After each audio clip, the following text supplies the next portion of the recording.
Good evening, Internet. Welcome back to another night of Strange and Scary Games. I'm Mom. That's all this in the background. Tonight we're playing through Livber, Smoke and Mirrors. This is a visual novel, choose-your-own-adventure type game with hand-painted CGs, very much in the style of Disco Elysium. It's very pretty to look at.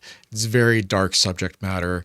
It plays a lot like Slay the Princess, if you enjoyed that game.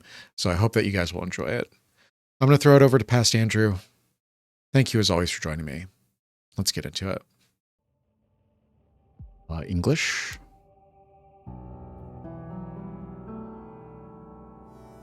The shadowed path beneath the steps has led you here, but before you take another step, make sure your mind is ready.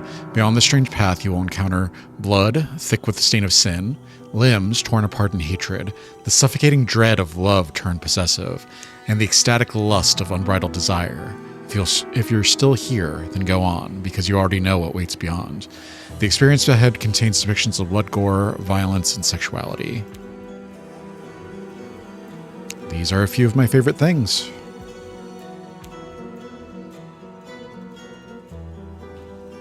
I see her in my dreams, her and that house on the edge of a cliff.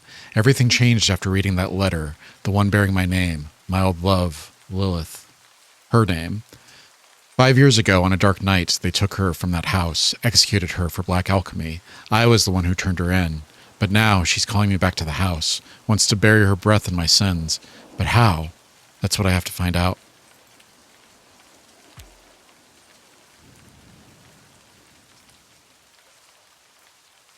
Act 1. Welcome home, my love.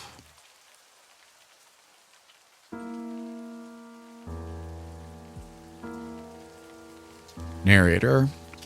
Far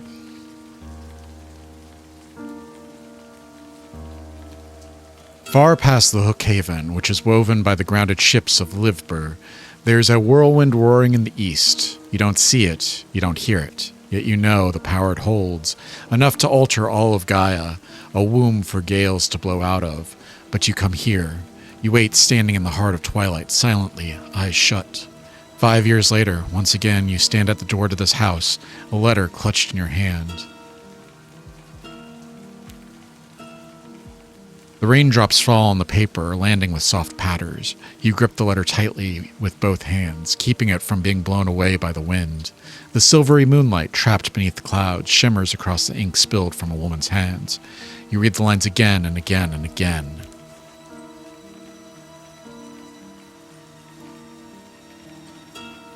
My love, if you're reading these lines, it means there's still something inside your heart that belongs to me.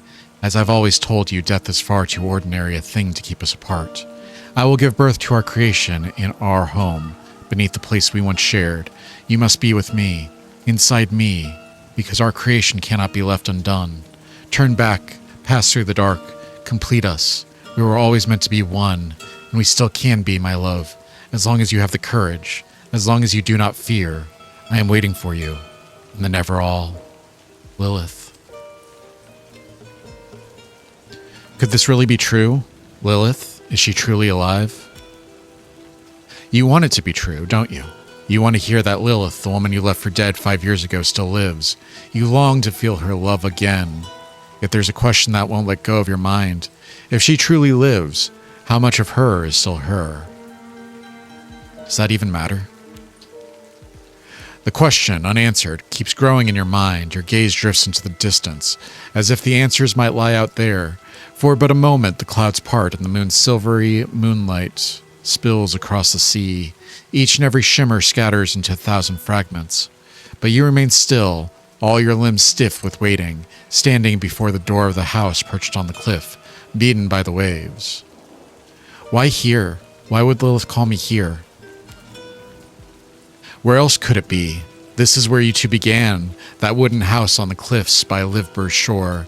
This is where you first held each other, your first night, your first love, your first lies, all buried here.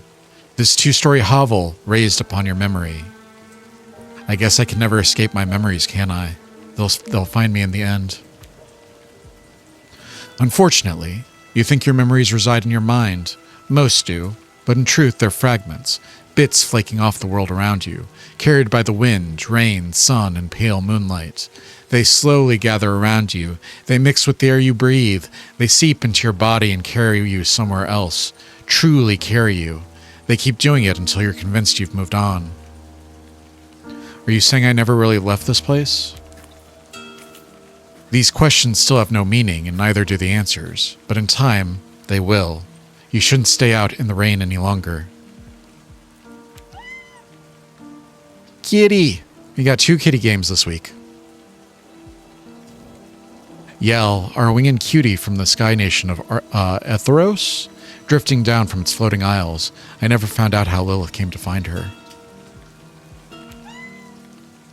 Just as your hand reaches the door, you hear Yell's voice from beyond the threshold. The winged Bacter cutie, born from the third clash between light and dark within the cosmic Neverall. These tainted life forms range from feral beasts to those capable of forming packs with humans and living in guilds among their own kind. Domesticated bacterium believed to hail from the Sky Nation due to its non-functional wings. The winged Bacter cutie who never truly leaves you and never truly belonged to you. Her white fur glows as if soaked in light, not rain. She spreads her wings and leaps swiftly toward you. Landing at your feet, she shakes the droplets from her coat. Then she sits back on her hind legs, head tilted, amber eyes watching you with curiosity. Meow? Mew? Do you know what's waiting for me in there, my friend? If I ask the question, do I not get to pet Yell?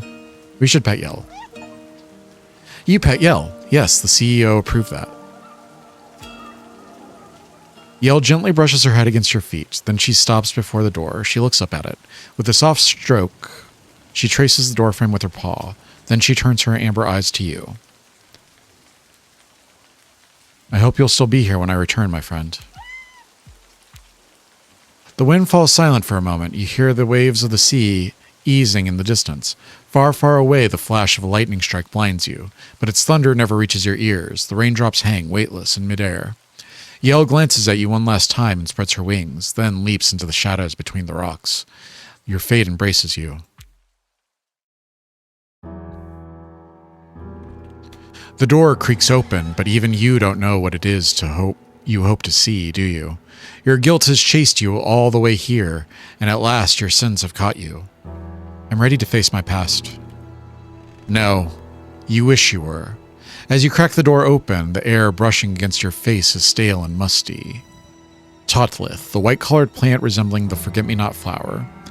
The sweetness of Tallith flowers mixes with the scent of something burned. It pulls you back to the festival that day, to the moment you first met Lilith, and then you see her, standing beneath the dim light like she's been torn from the heart of this house. You lose your breath. A chill crawls up your spine and you freeze. It takes you a moment to realize your knees are trembling, whether from fear or excitement, you can't tell. A whisper slips from your lips. Lilith. She doesn't see you, bent over the table, trying to light a candle just as you remember her. Lilith, the ghost of your past, your greatest lie and sin. Is this really Lilith? You stare, stunned, at the woman who stands before you. She's sitting.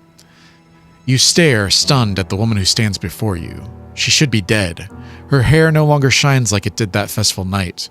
Reddish-brown strands fall over her shoulders like wet strings. Her skin is sallow, a ghost-like paleness. And her eyes, the moment she turns her head and you meet them, another hollow question slips from your lips. How? It is all about the inevitability of death.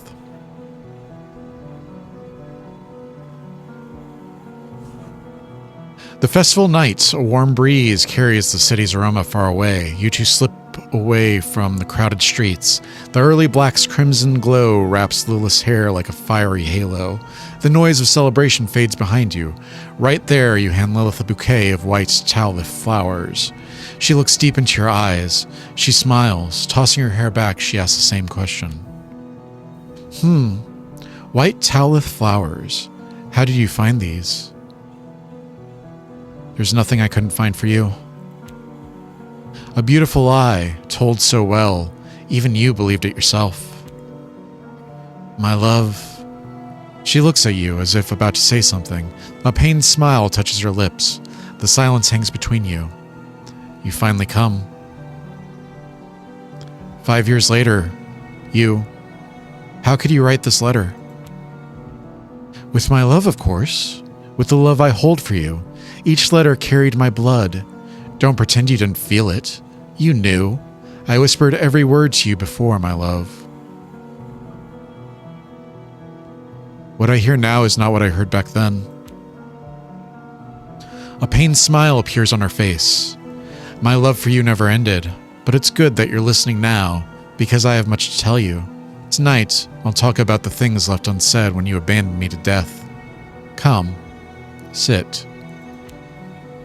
When the candle's flames flicker across the table, Lilith's smile widens. It stretches into a grin, baring all her teeth. You think you see something squirming beneath the shadows of her face, but the moment quickly passes. This is the moonlight of the first circade. The sweet stretch when all of the Gaia drifts to sleep on Melton, but there's no more sleep for me, not anymore.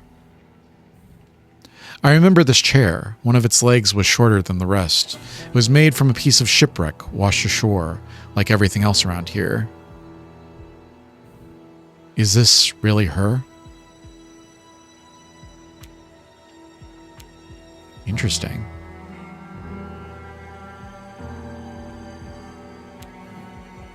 The wooden dining table stands between the two chairs, layered with years of dust and remnants of long-forgotten meals. A candle flickers at its center. Its flame shivers with every touch of wind seeping through the walls. It waits, longing to burn out and unleash what's been waiting in the dark. It's the picture we got.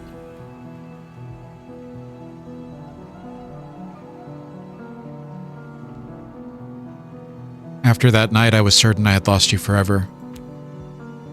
Did you truly believe that? That I could leave you, leave behind those sketches across dozens of pages, faded, worn, no longer bearing any trace of what they once were, and flee to the Neverall, my love?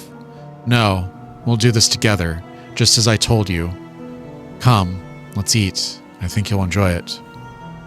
The infinite cosmic void that existed before the birth of the universe, from which the forces of light and dark emerged.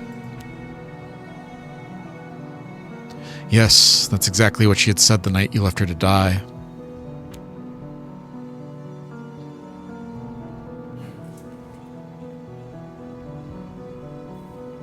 That look in her eyes, like something else.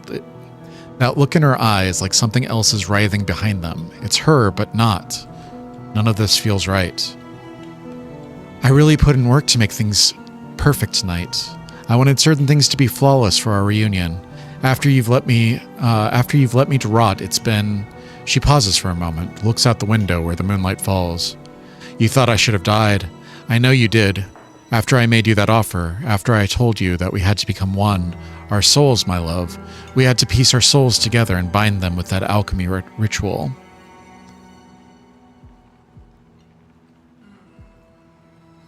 You expected me to pay the price for your madness, Lilith. I said no because you had decided to destroy me. I had to make a choice. Her hand holding the fork freezes in midair for a second. As the silence stretches, Lilith's breathing deepens. My madness? I offered you love, only love. A love so deep that even death couldn't end it. But you were afraid. Afraid to be with me beyond Neverall.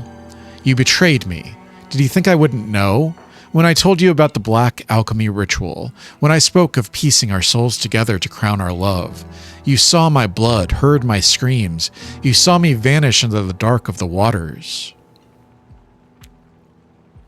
She turns her face towards you, and it darkens with hatred, with rage, with something darker, with something even I cannot name. Her skin ripples as if 100 tiny things move beneath it. You can't tell if it's real or just the candle's flickering light playing tricks on you. Then, just as quickly as it came, the moment passes. Lilith slowly leans back. Love means something different to you. You don't love me, you want to own me. It breaks my heart that you'd believe it could be that simple, my love. You don't understand. I never wanted to own you. Never did. The wooden walls of the house groan under the assault of the rain, driven harder by the wind. The sea crashes against the cliffs, then pulls back into itself with a hiss of white foam. Darkness spreads ever outward beyond the horizon. For a fleeting moment, you wish you were out there, on the deck of a ship bound for somewhere you cannot see. Too little, too late. Your madness will break both of us, Lilith. It already has, my love, just like those paintings you love so much. It is not my madness. Oh no, no. It's your cowardice. Nothing more than a diseased reflection of faded memories in your mind. Like this place, like me, like you. Go on, eat. Porf is a sacred animal in Cardia, known to live in herds. They have long manes and specialized pinchers used for communication. Strongly driven by a sense of belonging, they bond only with certain homins. When threatened, they secrete a toxic chemical. Go on, eat. Porf meat. I cooked it just the way you like. It wasn't easy, but it melts slowly on the tongue. When the fat coats the roof of your mouth and slips beneath your tongue, you'll taste the herbs.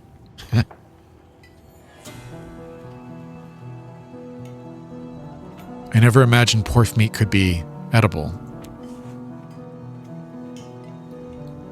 Three-eyed horse. After the festival where we first met, and that first night when you told me you loved me, we saw a porf, remember? It was magnificent. Its mane was long and beautiful. You remember, don't you, my love? Afterwards, we went to get something to eat. I couldn't stop thinking about it. You were mesmerized by that creature. You kept going on about how beautiful it was, how bright its mane shone, how proud it stood.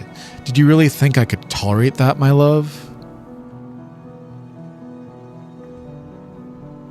I think I remember. Maybe not what we ate, but feeling happy. Perhaps that's why everything afterward hurt so much. But that's exactly why you're here, isn't it? You remember that happiness. Our feelings don't die, my love. Yes, you're afraid. Anyone facing such a truth would be. But now there's a new path for the two of us. What path? Away from others, just you and me. A path full of brilliant lights, warmth in our soft bodies. No mothers to separate us, no old guilts, no meaningless class distinctions. Beautiful, free from all imperfections.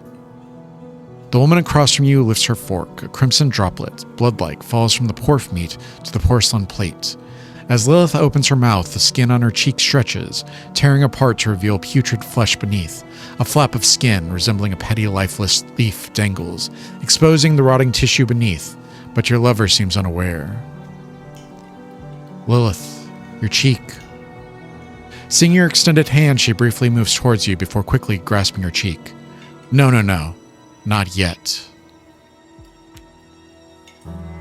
You struggle to breathe. A cold drop of sweat slides down your neck. You search desperately for an escape, but there's nowhere to run. Finally, all you manage to murmur. This isn't real. Oh, my love, my love. Seeing your concern makes me so happy. Really, it's nothing. Don't fret. She hides her cheek from you, pressing it firmly. You're actually dead, aren't you? You think you are ready to face your past. There's no point in asking that now, my love. We should be happy now because we don't have much time left.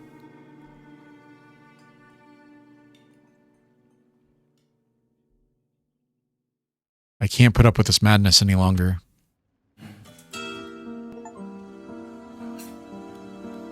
Well, that escalated quickly.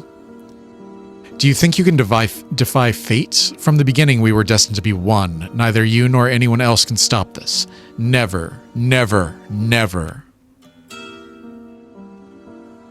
Standing up, your head spins. You steady yourself and move toward the door. Behind you, Lilith gasps. Just as your trembling hands reach the door, Lilith blocks your path, eyes wide with madness, mouth agape. She clutches the knife she used to cut the meat. You instinctively tense up. Listen to me. You don't have to do this. You can't leave, not before you've finished. You must first rip me from your heart. Can you do that, or must I do it for you? I wish I could have saved you from this pain, Lilith. Rain pounding against the windows intensifies. Lightning briefly illuminates the paintings, fresh and glistening as if just painted. Your eyes drift toward the pork meat. It subtly moves on the bloodied plate. I won't let you out of here. Not yet. Not until I've said all I need to say.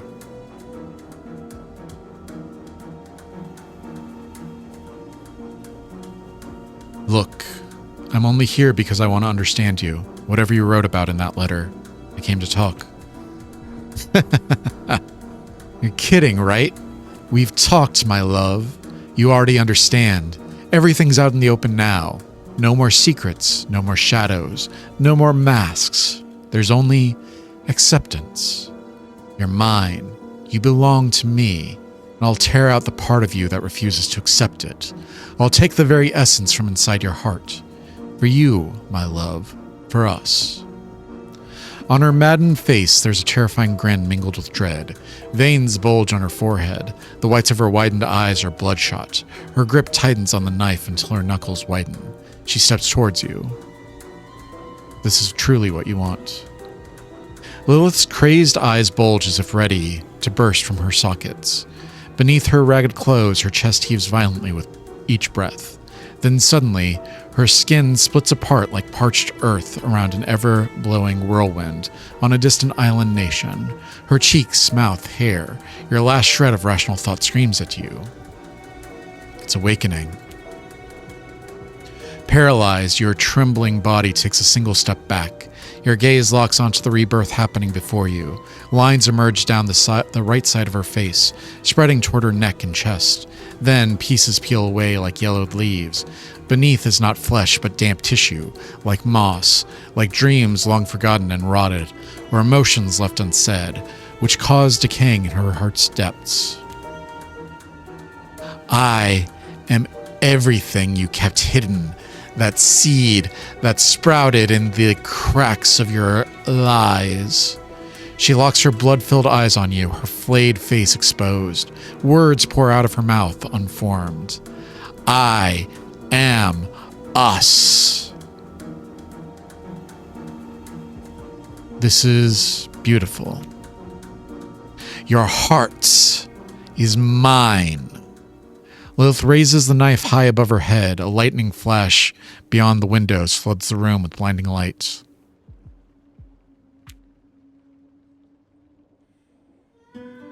When everything ends, there is no light, no sound. In fact, not even darkness. It unravels.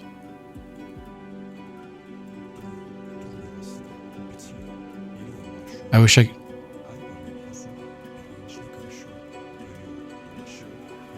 I could say the name of a child here, but I know it was never born. Our words pulled it into the endless void. We pushed it. We let it fall.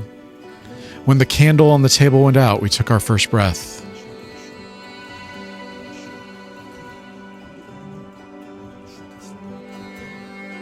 Do you remember that day you spoke with her on the beach in your youth? Her hair was blowing in the wind and she seemed far from any worries. We ran, we rejected, we did not embrace enough. We all came, for in the end we were called. In this place beyond the never-all, we spilled our essences. We are beyond death and existence. I was an old man. I was time itself, blind and unseeing. Here, there's no need for memories anymore. They belong to all of us. We are the childhood you feared. We are the ones who loved you when you were alone. We are the you inside Lilith. Am I dead? There is no death in the grand unification. You are now us.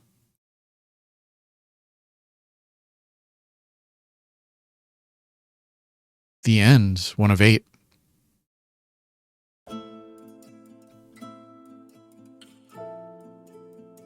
InEv Games 2025. When it said Act 1, I thought that there was going to be much more to it.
try to eat. I didn't want to eat the first time because I know, like, the fairy stories. Once you eat, you're corrupted. As you sink your fork into the meat on your plate, you realize your hands are trembling. The pork meat still seems to be writhing. The air grows heavier and heavier. You reach for the knife beside you and try to cut it, but the moment a thick, viscous fluid oozes out from inside the meat, your stomach turns. Reminds me of Eraserhead, the little chicken things that they eat. I put my love into it. Her eyes lock onto you, waiting for your reaction. You're chewing something sweet and soft. It's cool, even blissful. For a moment, you feel calm, as though everything is truly okay. But then the meat feels as if it's sprouting thorns, and pain blooms across every part of your mouth. What you're crushing between your teeth hardens, forming a crust. It burns, it cuts, it moves. It twists into something alive, writhing as if giving up its final breath right there inside your mouth. A slick, slithering thing coils beneath your tongue and along your palate. What the hell is a porf? You swallowed the porf meat. Yes, consume it. The piece of meat sliding down your throat thrashes wildly in your chest as it tries to force its way back up. You feel your throat tighten, your eyes tearing up. With one final swallow, it's over. A strange emptiness opens up inside you. Look, look, do you see? That's the taste of my love, my love. For you, only for you. No more running now. We must accept it. We must accept each other. Accept that we cannot live apart. We must become one. Our creation. That's why it matters. Our creation, Lilith. I mean, we didn't create anything. We couldn't have. You believed that, but if we truly loved each other enough, we could have created something. Long ago. But don't worry, my love. I filled the role you left behind. Your mouth goes dry. The meat on your plate glistens, juicy and full of love. If you take another bite, you know you might truly become part of the creation. The taste grows more intense. Thick liquid fills your mouth. Sweet, cool, again. And bitter too, but this time it doesn't hurt. The meat stirs in your mouth, not wildly, but as if caressing you. The emptiness inside expands. You feel pieces of your mind collapsing. Something bigger is being built in their place. Grandeur. What we wanted never mattered. Not yours, not mine. What matters is what we need. I need you, my love. I need you inside me. And you? What do you need? You. A burning smile blooms on Lilith's face. You see it. You see it! Out there, boiling beyond the edges of this house. Greatness. Greatness. Greatness. Pulls every living thing together, blends them, and births something more magnificent than any of them alone. She gets up and slowly comes closer. She caresses your cheek. Her palm is cold, but has a softness you know all too well. You feel her breath. Millions of lives converge there. You see the hunger growing inside you, don't you, my love? Beyond the Neverall, toward the grand unification, we'll become something greater, something more beautiful, and we'll both continue to exist inside one another. You'll never have to live only with memories hidden in your sketches again. We'll exist even beyond death. All it takes is one simple thing. What is it? Death. She slides her skirt aside and swings her leg over yours. She sits carefully in your lap. You barely feel her weight. Her bloodshot eyes never leave yours. Crimson hair cascades across your face.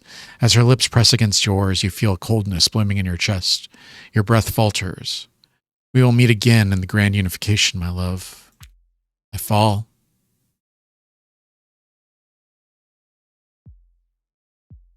The hidden words pull someone from their slumber in a distant existence. They want to escape just before they are pulled into the void, and they rise. Millions of different lives are lived. Each one collapses into itself, intertwining, melding. In the Neverall, every essence finds itself. We are not particles within the cosmos. We are beyond the cosmos. In the nothingness, we are ourselves again, and again, and again. There are no shapes here, not even the unification where stars die and are reborn. We are beyond that. I was Kellen. Back then, we rose in a form of iron. Now we feel the embrace of the grand unification. Kellen did nothing wrong. We met Kellen in the Neverall. We are what you have not said. We are your last thoughts. We are the you inside Lilith. You are now us.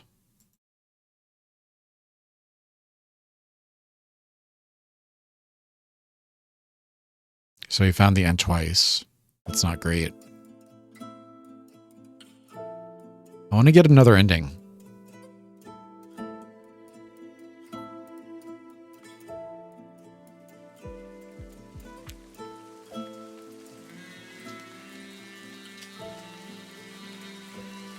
How do we get to the stairs?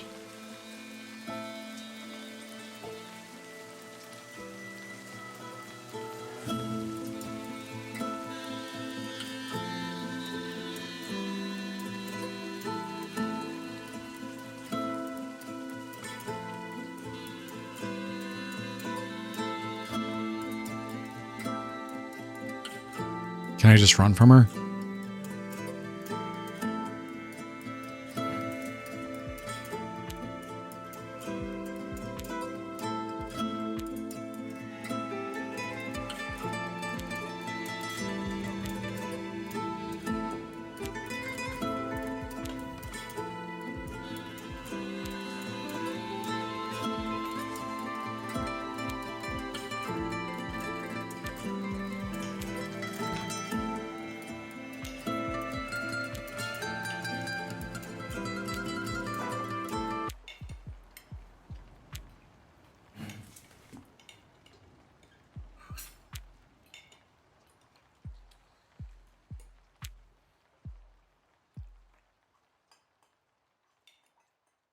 Lilith, don't be ridiculous. Get out of my way. You've completely lost your mind.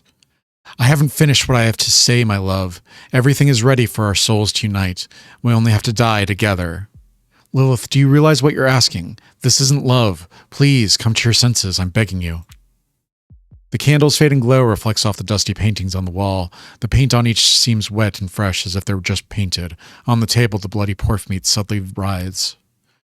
You haven't finished your meal yet. You've lost your mind. You've changed. You're part of me and my body, my heart, my soul. Do you understand? You're mine, my love. Mine. I can't lose you again.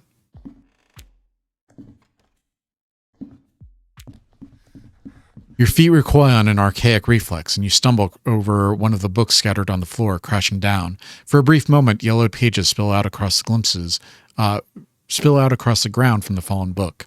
You catch glimpses of your own drawings, a dining table, and a woman clutching a knife, but there is no time to focus. Struggling to your knees, you crawl deeper into the house. That's when you remember there's a passage leading from the basement to the cellar door outside. The cellar. I must get to the cellar. There's nothing I left to separate us, my love. Gaian. A windswept world of 15 island nations, home to unique races and cultures. From the darkness of the corridor, Lilith's voice emerges, scarcely taking shape in her throat. Carries the strangeness of an extra Gaian creature that seems to have only just learned how to speak. You sprint and finally reach the cellar door. Gripped by sudden terror, you seize the cellar's cold handle, expecting a hand to clutch your shoulder at any moment, as footsteps grow louder down the corridor, but it never comes. As you push the door open, a wave of dampness and nauseating stench of things that should long have been dead hits you in the face. Stepping through the doorway, you slam it shut. As you bolt the door behind you, an abysmal silence and darkness wrap around you.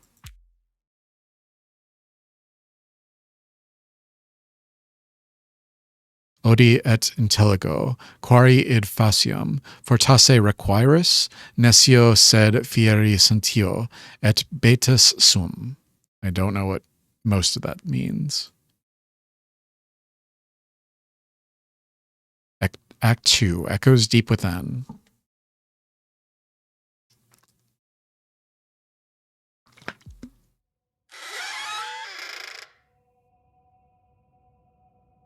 In the dark, you pause a moment. Your mind strains to grasp what this is. Lilith, food, creation.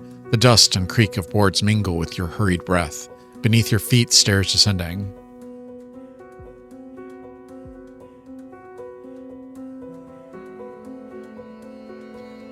The basement. Could I find a way out through the basement?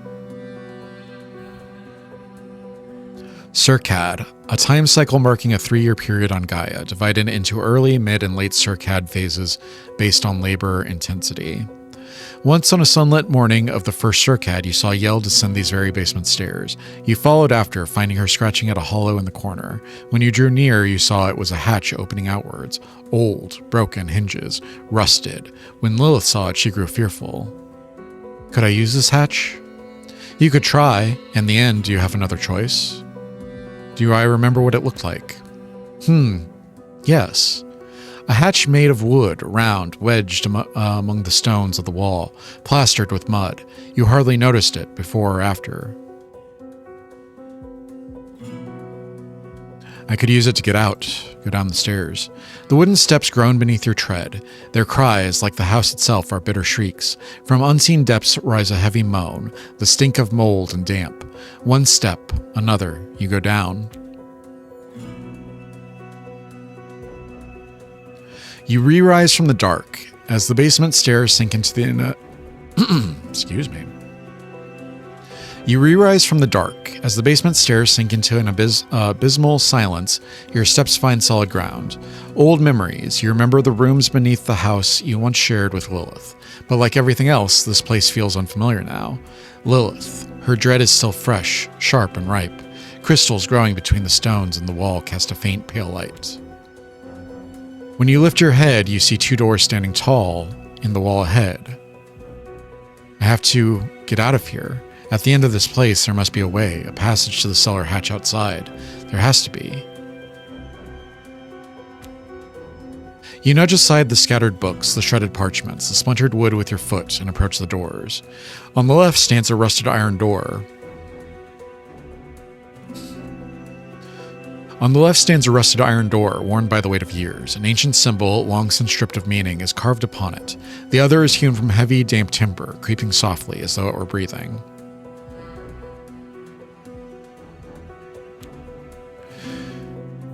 Livber, a coastal nation in the northwest of Gaia, governed not by a central authority but by a 5-member council known as the Court of Trade. It is highly advanced in seafaring. Your fingers upon the wood awaken something distant. Lilith's chair pieced together from Livber's wrecked ships. The damp wood poorly cut, one leg shorter than the rest, always teetering on the edge of collapse. She had smiled, pulling you into her arms. Well, it's not perfect, she said, but, like us, it stands. You told her your love was true, and even then you knew that you knew what a lie it was, didn't you? When you open the wooden door, a sour stench of sweat and decay greets you. Fearing Lilith might be close behind, you step inside and quickly shut the door. You look around. Like before, the room is bathed in an uncanny blue glow of a crystal embedded in the wall. The air hums with expectation, and then a voice. Do you remember me?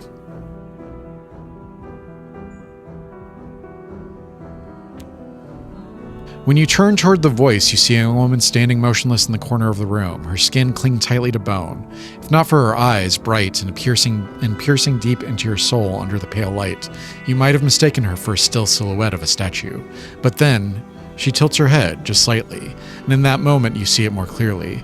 There's something in the woman's eyes, something you once knew, something you once loved. Wait a sec, I know you. Finally. She made me. From beginning to end. Yes.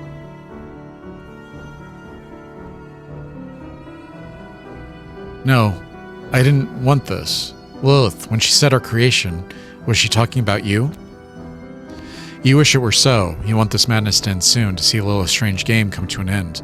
But no, this isn't the creation Lilith spoke of. This is a personal experiment of hers. What she has in store for you is something very different. Is Lilith? Shh. Don't say it. If you speak her name, she'll come. The young woman, hearing Lilith's name, presses herself against the wall. She pulls her shoulders inward, her eyes fixed on the cellar behind you as she speaks. I had to be good. I I mean, beautiful, beautiful, beautiful. I had to be. Yes. When she pulls back, the crystal's light reveals her more clearly. A scar runs from beneath her neck up across her cheek to her hairline. Her skin is stretched tight, as though cut and sewn back together along those lines. Her eyelids are gone, her chin just a strange, sharp point, just as you once told Lilith you liked faces like that. The fingers she wraps around her arm are thin, impossibly long, longer than anyone should be, as though filed down, extended, altered again, exactly the way you once told Lilith you liked them. The woman before you looks like someone who has been worked on constantly, reshaped piece by piece since she was a child. How could she do this? The young woman rises from where she cowered against the wall. For a moment, her smile reminds you of the woman you left at the table above. She sways her body slowly, just as Lilith used to. Then she takes a gentle step forward. For you, my love, I've become exactly the one you wanted. That's what you always wished for, isn't it? Look, I've become the body you desired. Lilith, I loved you for who you were. The young woman hesitates for but a moment. She tries to furrow her brows, but the skin stretched over her face won't let her. But Milady told me if I stay pretty, I'd always be loved. That's what she said. She said. But I got pretty, didn't I? Fit to a T. Yeah. Yes. Fit to a T. You don't need to be sad anymore. You're not sure if there's anything else you could say. What words are there for someone curled in a corner, experimented on, reshaped and tortured for who knows how long? All right, then. All right. Will I see my mom now? Will I see her here? Her eyes glaze over as she tilts her head slightly. You can see her body start to tense. And why am I still so cold inside? I'll do everything I can to help you see your mother again, whatever it takes to get you out of here. You can't even get out of here yourself. You don't know the way, so you have no idea how you'll do that. But in the circumstances, the poor soul standing before you like a shell with a shattered mind, this feels like the only thing you should say. Can you blame yourself for that? Leave? No, I can't. Milady will find me. I can't go. I'm here. I'll stay here. I'll wait for you. You'll come. She presses herself even tighter against the wall. You can see the terror in her eyes.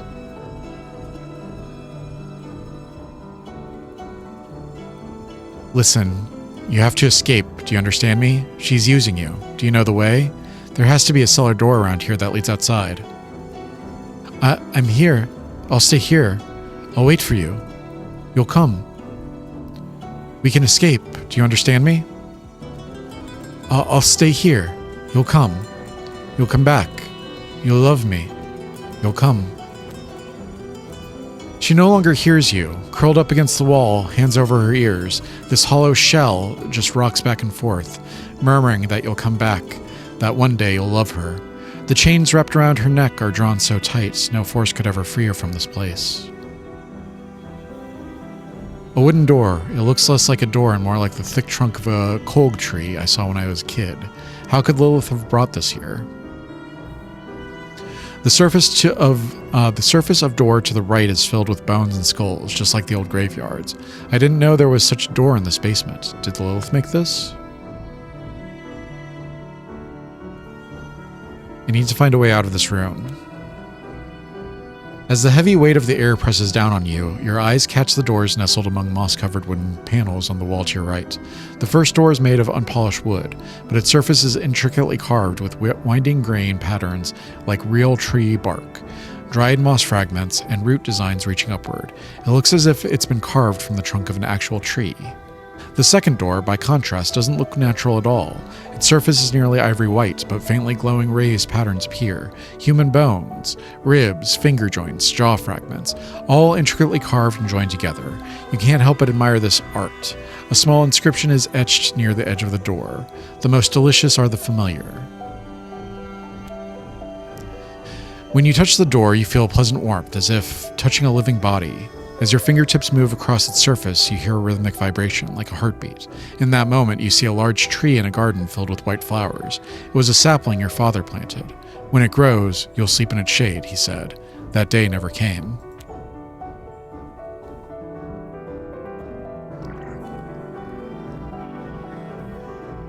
The cracked mirror seems to have burst outward. The cracked mirror seems to have burst outward. These mirrors are rare items brought from Pankerberg. Some believe they carry the curses that mark the faces of homins. The table is broken and the chair has been thrown to the floor as if after a fierce storm, they were left untouched to make an example of something. I doubt anyone could sleep on this bed, stained by decades of dried blood, pus and urine. Unusable. Gross. There's 5, 10, 15, 20, 40, 65. Somebody's been in here for a while. When you push the door ajar, the stifling silence of the empty room makes the rush of blood in your ears louder. The cracked crystal in the wall casts its uncanny blue light across the furniture and the doors. I don't remember a room like this. Where is this? Moisture and moss coat the walls. In the left corner sits a bed, its sheets stained with blood, urine, and pus. A cloth doll rests on top. The floorboards are rotting, scratched and battered, as though someone dragged things across them, slammed them down. Against the far wall stands a rusted metal table, its surface littered with mirror shards. Before it lies a collapsed chair, its legs bent. Brown stains cover it so completely that you can no longer guess its original color. Could the rag doll belong to the young woman from the other room? The doll is in shambles, stained with black blotches, its eyes long since gouged out. One arm dangles loose, its fabric looks like it's been torn open and stitched back again and again, in different places. The padding that once gave its head shape has been entirely removed. Patches of mismatched cloth are sewn haphazardly across its body. Lying lifeless on the bed, the rag doll is a reflection, a crude replica of the woman murmuring to herself by the wall.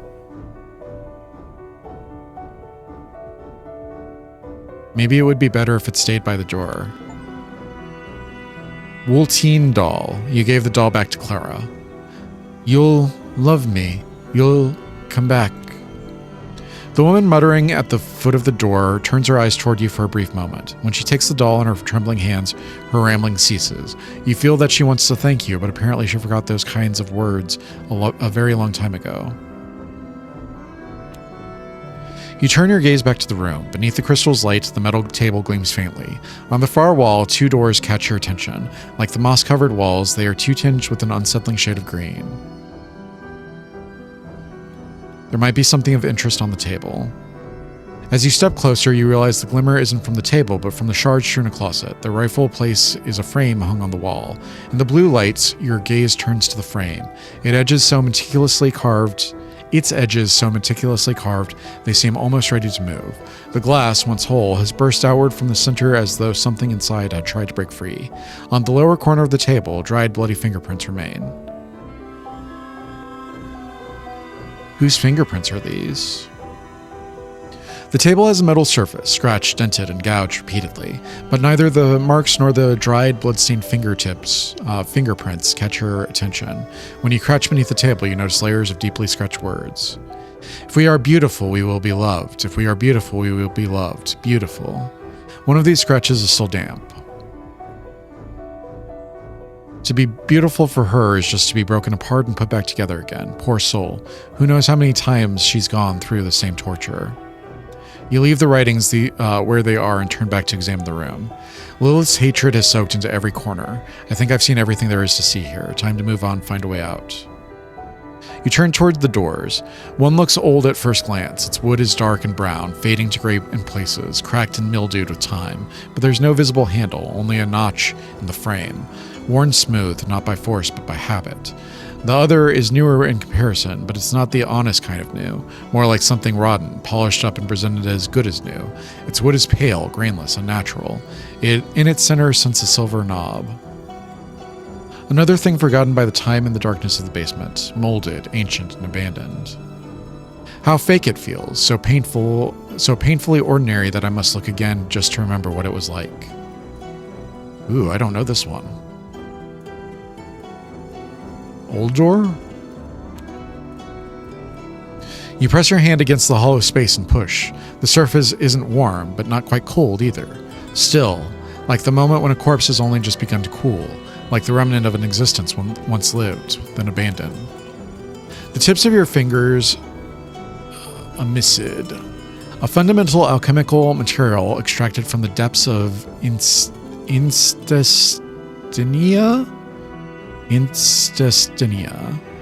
Naturally imbued with energy or aura, each amicid possesses a distinctive aura that can only be activated through specific alchemical processes. The tips of your fingers snag lightly on the wood splinters, just like the times when, as a child, you ran your hands over the amicid boxes while hiding at your mother's alchemy table, just like the life you had before her death, and before you bore the weight of that responsibility. You open the door. At first glance, it seems a cold and empty room. The door beyond the arch opens and closes with a wind whose source I cannot understand. It's the only place I can go. At first glance, it seems a cold and empty room. On the damp walls, the light seeping through the half-open door glimmers like scattered pearls. The dust, woken from its endless sleep, whirls frantically around you. Then you see them, paintings and canvases thrown into the corners, torn, ripped, shattered. A great hatred has turned every one of them into a wreckage of massacre. The room opens onto a corridor without a door.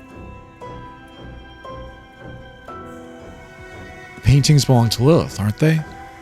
Don't you recognize them? Your own brushstrokes, your hand, your colors, faces yellowed, scraped away, left unrecognizable, every one of them born of you, of course. How else could it be? That portrait, the face carved out.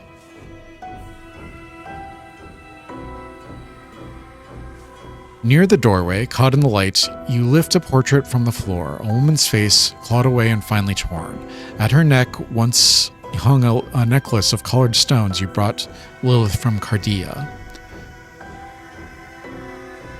an opulent island nation in the east of Gaia. The whirlwind Haluka shapes the planet's trade routes and currents of the air. I better keep moving. Leaving everything behind feels like the only right choice. Lilith's madness had seeped into every corner of this room. You move slowly toward the door at the end of the corridor. Blood roars in your ears as you push the slightly open door. This must be where you'll find the cellar hatch. The door opens without resistance. Inside, it's a little brighter. Metal tables are scattered across the room, each layered with dried blood. On the floor, small pools of urine and pus mingle with damp stone, releasing an unbearable stench. And in the midst of it all, hang bodies on chains from the ceiling, rotten, hollowed out, left on hooks to be forgotten. Who dares disturb my century-long slumber? The voice sounds as if it's scraping its way out of a throat that shouldn't still be alive. Who's talking? I'm over here. Come closer. I don't bite. Well, I'm kidding. Of course I bite. But right now, that's not really an option. I'm a bit tied up, you see. The thing before you is a body without its lower half, another of Lilith's experiments. Its arms are chained to the ceiling, a hook driven through its shoulders. I don't see a hook. Its head, lolling onto its left shoulder, watches you with curiosity. It doesn't take long to notice that one of its eye sockets is empty. How can you talk? I guess it's because I'm the one meant to talk. Others are. He gestures weakly toward the other bodies hanging from hooks. The chains clink and rattle with emotion. Not exactly the chatty type, sadly, so all the babbling's left to me, but I owe my life to the steed. You don't seem all that surprised to see me. No one ever is. Surprised? Don't think I could manage that even if I wanted to, Golden Hair. Besides, I see you walking down here every night. Right there, standing at the threshold of the open door. You left pieces of yourself in this place. If you look at that wall, you'll see the marks he made with his nails. He struggles to raise his brows as if pointing towards the far wall. What do you mean you see me coming here every night? This is my first time here, and once I leave, I'm never coming back. Yes. I'm sure that's true, but let me tell you something. This isn't the place you come to escape. It's the place you've always thought about staying. talk like you know me so well, corpse. What? Corpse, you say? Pretty bold words for someone who burned down his whole soul 5 years ago, golden boy. The chains rattle faintly as he leans his head toward you. Look at me. I know you. Really know you. Because everything you're afraid of is in me. You're afraid of the feelings you never voice, afraid to speak when you're tossed from place to place, and when it all comes crashing down on you, you lash out at anyone you can. I know you, golden boy. I'm everything you can't bear to look back on. I was there in every moment you were too scared to choose. Corpse, at least I'm still honest.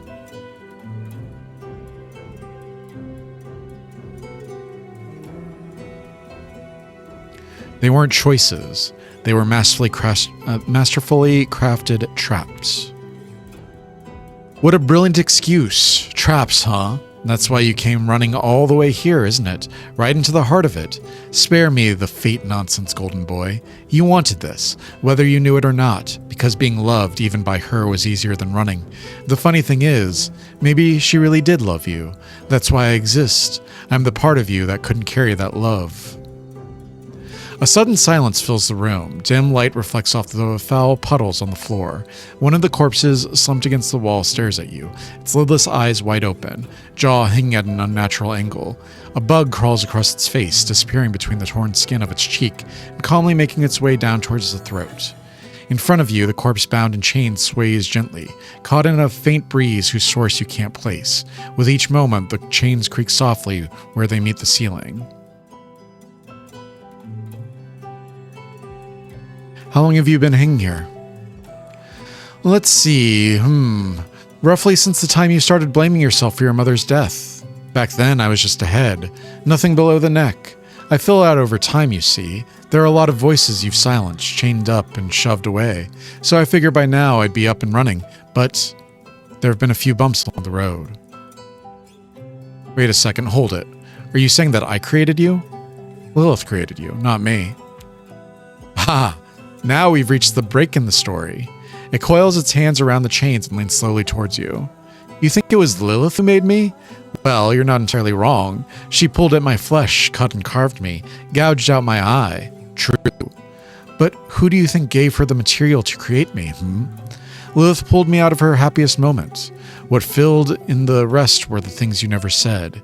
What created me were the things you never dared to make, golden child. And what will kill me is you. What do you mean kill? You're already dead. Well now, that one was new. I didn't know you could break my heart like that. Come closer. Let me show you what's been keeping me alive. Alright then, here we go. Hold out your palm a little more. Yes, do not drop it. Ah, I really hate this part. As you stand directly in front of the corpse, the stench becomes almost unbearable. Inside his empty eye socket, you catch a faint glimmer, something shimmering. Then, the body starts to retch and convulse. He grips his chains tightly as something thick rises up his throat. At last, a dark reddish fluid oozes from his mouth, and he vomits onto your outstretched hand. A mouthful of thick, warm bile fills your open palm, but within that heavy heat, there's something there. A piece of her mind. The man handed you a memory stone. Ugh, damn, give me a second to catch my breath. It's never easy to coughing up the things Lilith stuffed inside of me. Here you go, golden boy. Pretty sure this belongs to you. What's that? A crystal, unformed, still translucent. Something you once said when you truly believed you loved Lilith. A memory, your greatest joy, and your greatest lie. That feeling to Lilith. She took it, turned it into a ritual, shaped it, and made it something else. Which memory is this? You watch as the corpse's breath slows. The single eye sunken into its skull begins to dim, fading softly. A faint, genuine smile forms across its face. It can no longer speak. As you wipe your hand clean, the round, translucent crystal is revealed. Veins pulse across its surface with a blue energy, throbbing like living tissue. Inside the orb, a vision takes shape. You feel Lilith's warm body against yours, the softness of her lips pressing into you, her fingers threading through your hair, her breath hot and immediate against your neck. I think that's supposed to be immediate. against your neck. Your body trembles. You're biting, tearing, devouring each other, consuming until nothing remains between you. And in that moment, you're whole, truly complete. Your bodies dissolve into one another, and you touch the essence at the core of Lilith's being. Then, with your lips pressed to hers, you begin to speak. I will love you forever, Lilith. The crystal shatters in your hand, a sharp flash, and then thousands of tiny fragments scatter across the room. The corpse before you slips free from its chains, crashing into the pool of fetid, pus-laced water below. With one last effort, he turns his face towards you. I said the things you couldn't. Now the words are yours, golden boy. Break free from your chains. Unlock them. We'll meet again. Very soon. The corpse looks at you, that same faint smile still on his face. The silence in the room deepens. Now I'll also carry the things you can no longer say. The corpse doesn't respond to your touch. In the stillness, it looks almost like it's fallen into a peaceful, restful sleep. I'd better find a way out of here. You look around the room. As you return to searching the room, you feel something settle over you, a sense of expectation. The lifeless bodies strewn across the chamber are watching you. On the wall to your right, you see two distinct doors once again. The first door is sealed with rusted chains, but the chains aren't locked together. They merely hang there, as if they tried to hold something back and failed. The other door stands slightly ajar. Beyond it, nothing but darkness. No light, no life. The chains draped over the door aren't tightly bound together. They simply hang there, heavy and loose, as if they once tried with all their strength to seal something shut, and failed. From beneath the door, a faint cold breeze flows out, carrying with it soft flickering glow.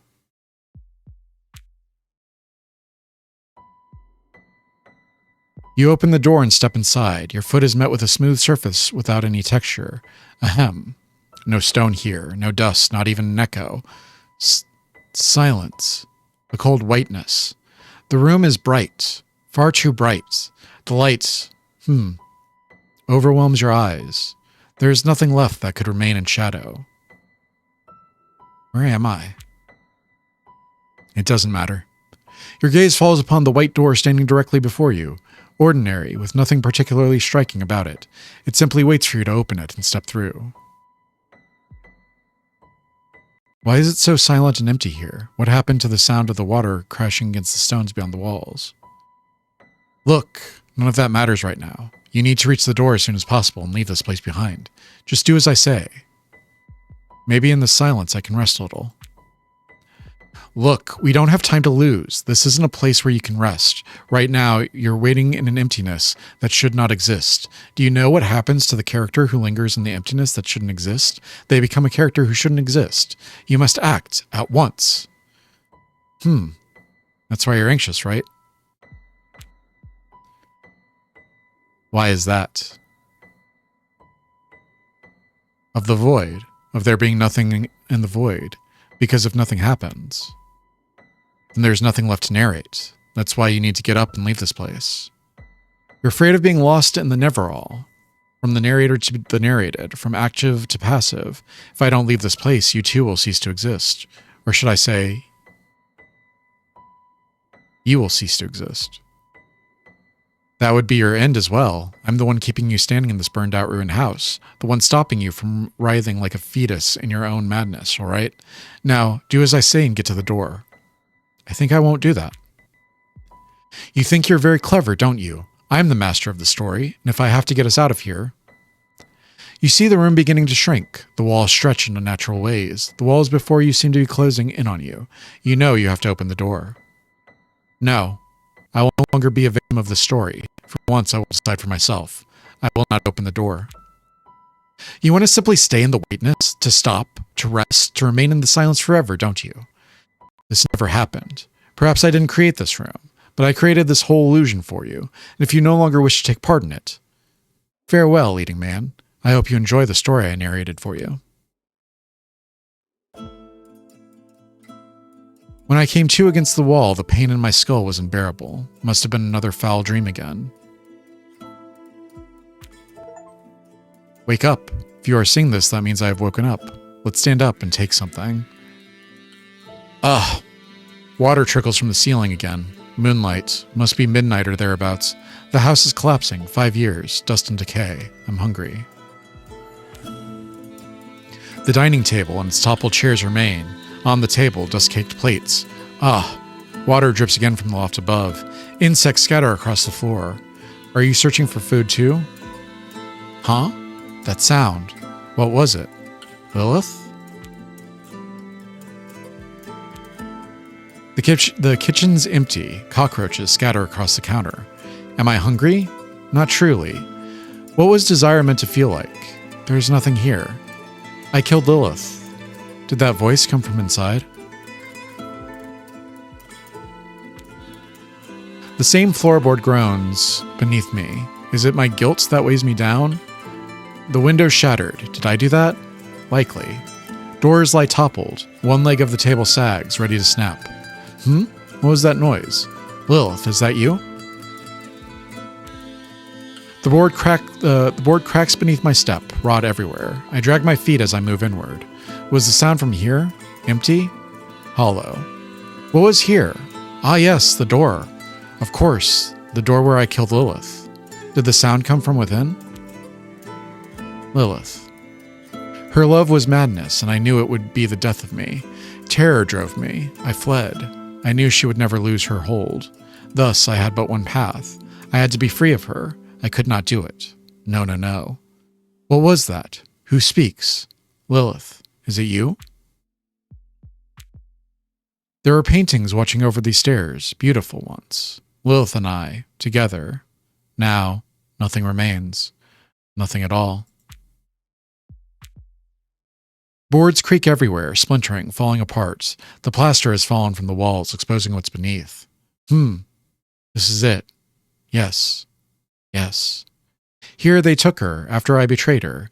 They seized her arms and dragged her away. First they cut out her tongue so she could conjure no alchemy again. Lilith, is that you?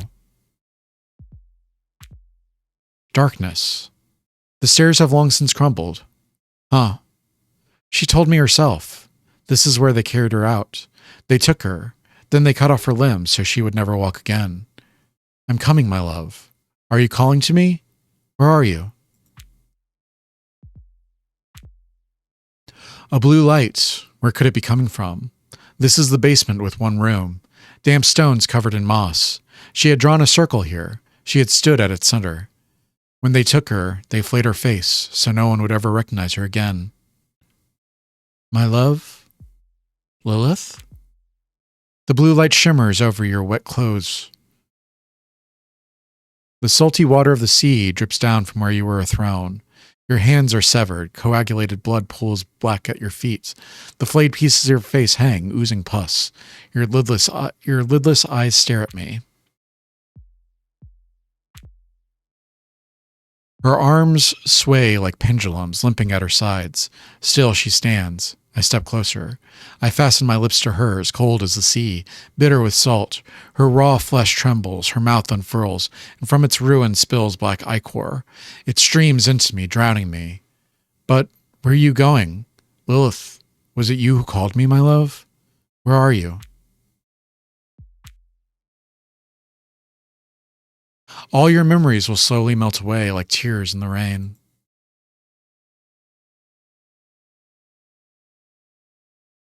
The end, 2 of 8.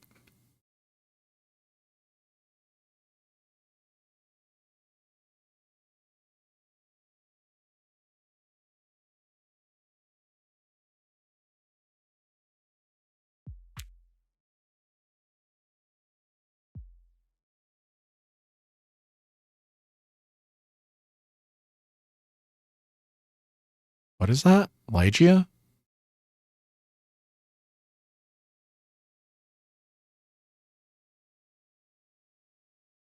So we got Clara B.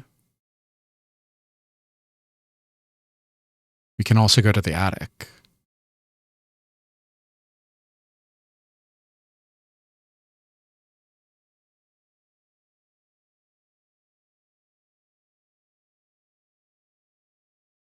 What is Dead's room?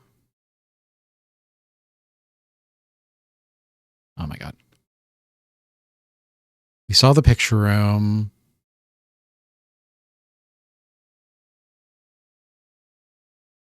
Let's go back and do the attic real quick.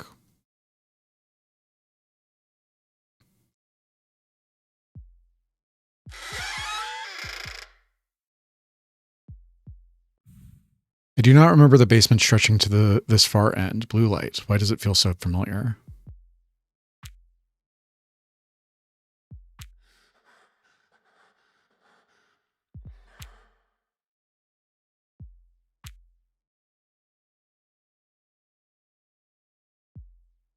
I don't know what lurks in the basement. I should go back, return to the house. You think Lilith's returning to the house where you felt, returning to the house where you felt Lilith's dread might be wise. You begin climbing upward. The narration fractures. Perhaps you should turn back. No, I must go up. The stairs grow steeper. Turn back. In the darkness there is nothing but your breath quickening, the tortured cries of the boards. Nothing, never all and beyond. You cannot tell how much time has passed. The climb becomes a ritual of the unknown. From the graves, dead are rising. You reach with your hand, dragging your body upward. Sometimes you rest, gathering breath. In the pale light of the moon, faces fade and tongues wither. Finally, you see a light above you. Silvery light seeps through the cracks between the boards. In the ceiling, a white ship sails the night, and in the froth of the sea blooms a white flowered garden. You see a batch. Damp soil strings your nostrils. From the grave, dead rise.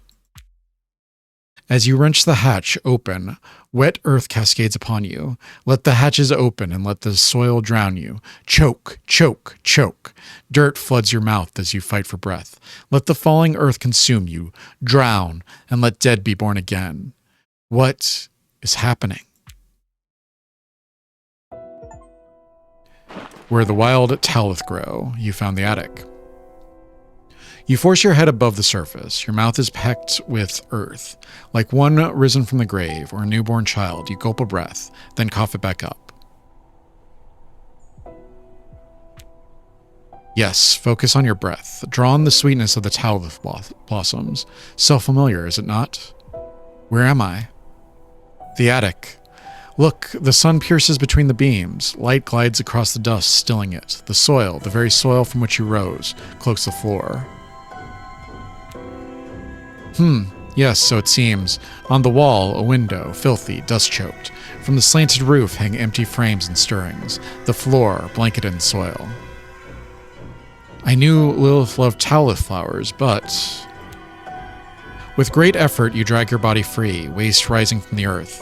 When you've caught your breath and glance about, you see the flowers crushed beneath your palms. Their white petals turn gray. On the walls, empty frames stand. No wind, no sound. As you step forward, you notice... the flowers withering underfoot. When you lift the frame from the wall, you find its glass thick with dust. Your fingers brush across it. A picture emerges, a garden of flowers at the cliff's edge, and a sea stretching to the horizon. This picture, it feels so familiar. Where is it? You force your mind, but cannot recall where this is. Then your eyes fall back to the flowers on the ground. As you lean to the flower, you see its white petals wither swiftly. They feel like the parchment skin of an aged, gray and frail. Yet at the root where it clings to the earth, something lies beneath. What is it?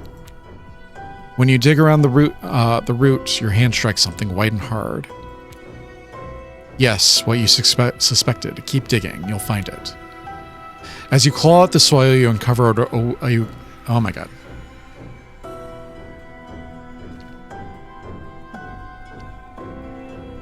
As you claw at the soil, you uncover a withered skull, the flower bursting from its mouth.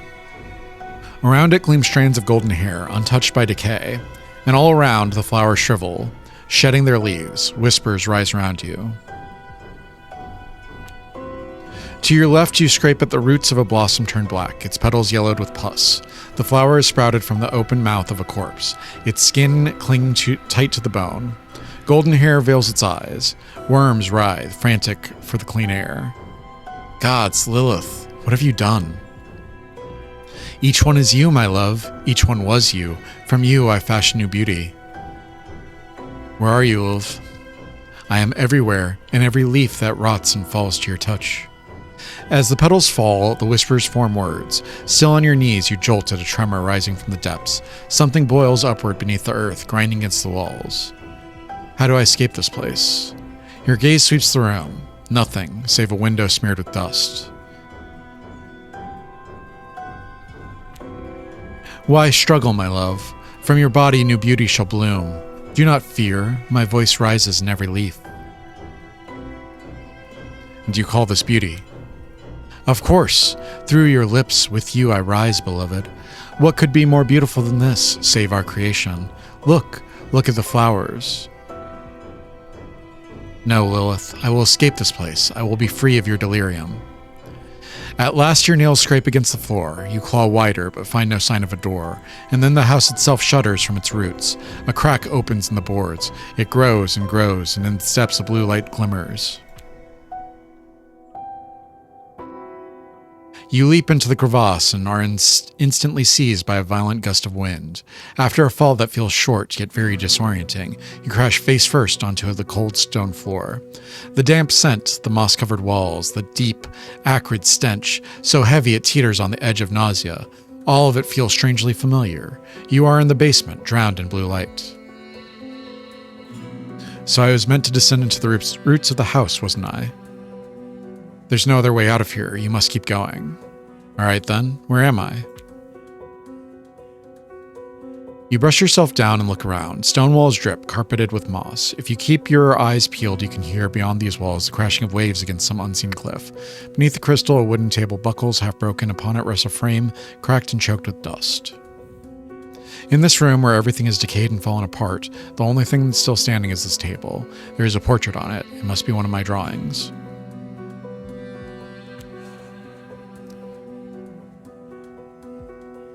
You step among the scattered parchments and torn books, reaching for the journal fragment beside the candle. It crumbles in your grasp. You open it carefully. The bloodied script is unmistakable. Lilith's hand. Most of it is unreadable, but in the final pages you can make sense of some hastily scrawled words. I'm shaping her. She will be complete at last. Is there any other way? No, no, no.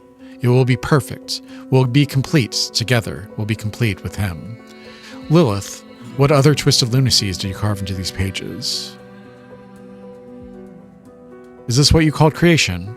I can't take this any longer.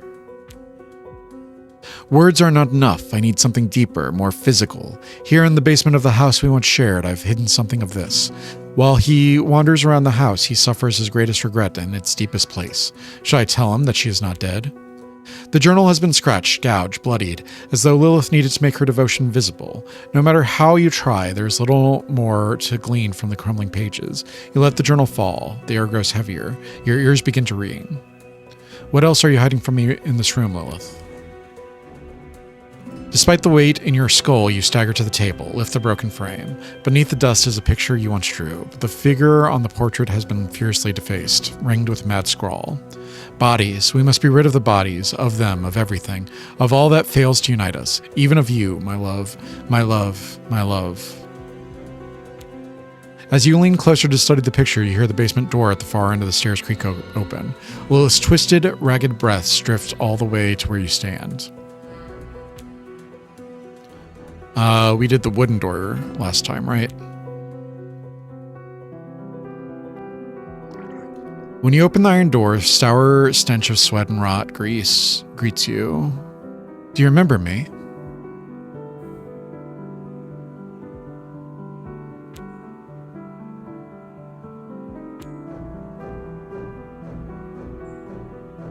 Wait a bit. I know you. At last, at last, at last.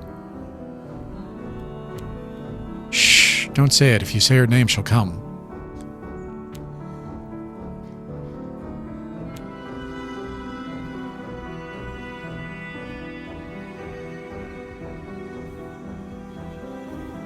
Her clothes are torn and covered with stains. She has never taken them off. They seem far too small for her. Are you her? Did Lilith steal your body and soul? I've always still, been yours, love. The young woman collapses onto her knees as if she's used every last ounce of strength. Breathless, she turns her gaze to you. Was I good? Yes, you've been good. I've been good, yes. Yes, she said that. Stood here. If you're good enough, he'll love you. She said you'll love me, won't you?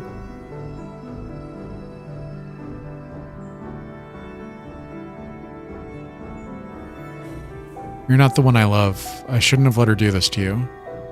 The thing you're staring into isn't Lilith, it's just an empty shell. A twisted reflection, stripped of free will, an uncanny amalgam where fragments of a young woman have somehow tangled with the essence she poured into it. In that moment, a crushing wave of pity floods your entire being, but you can't tell who it's for. The woman looking at you with just desperate hope, Lilith, or yourself. But Lady told, if you're good, he'd love you. I failed then. I ain't good. It was never about whether you were good or not. You were enough, always. It's just the thing making you feel otherwise is wrong. You're saying all of this because of her. You try to reach deeper, not the poisonous persona Lilith had etched over decades, but the one she truly once was. The young woman looks at you with tearful eyes, then slowly searching for words, she speaks. A long time ago, there was a white, flowery place. There were waves. Whoosh. Her cloudy eyes turn to you, then catch the light slipping through the door behind. Yes, my mother. She'd read to me sometimes, like this. She gestures as if writing something. A book? Ah, yes. Milady told me if I'm good one day, my mother might read me a book again. She leans her body against the wall, her hands hung limply at her side. Her face fixes on you with a blank expression. But I don't think that time will ever come, because you'll never love me. Do you want your mother to read your book again? She nods slightly. Then we need to get out. Suddenly, she opens her eyes wide and collapses to the wall she was leaning against. She covers her ears with her hands. Get out? No, it won't happen. Milady will find me. I can't go. I'm here. I'll stay here. I'll wait for you. You said you don't love me. You'll come, and you'll love me. There's a beautiful world waiting for you outside. Waves, huge, towering waves. When they crash against the cliff's edge, they send up sprays of white pearl-like foam. Books that tell of incredible tales and stories. She doesn't understand the words you say. With her hands over her ears, she just stares at your face. Her lips move constantly. I'm here. I'll stay here. I'll wait for you. You'll love me. She said so. I'll stay here. You'll come. You'll come back. You'll love me. You'll come.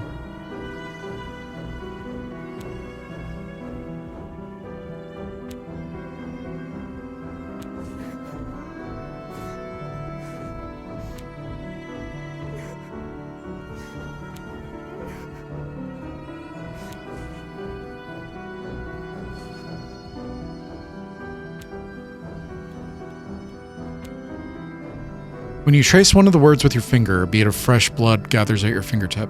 Clearly, the young woman hasn't written these long ago. Perhaps just before you entered, she was here again, writing these very words. Newer door. When you touch the silver knob, it feels like there's nothing in your palm at all. Your fingers can't quite sense what they're holding. It unsettles you so much that instead of letting go, you grip it even tighter. The tighter you hold, the more your wrist aches. This isn't a mistake. This knob was made exactly this way. To not make you feel anything. Even though something knots in your stomach, you push the knob.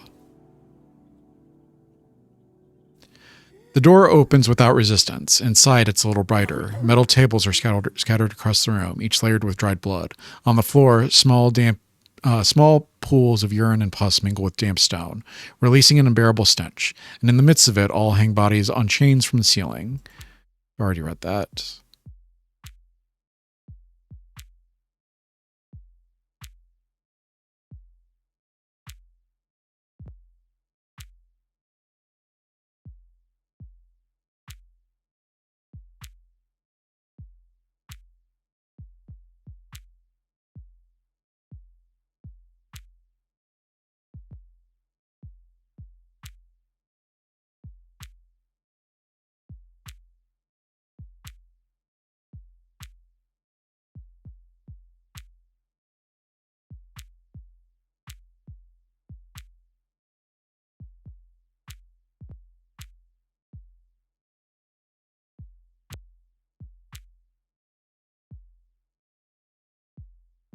Approach the ajar door.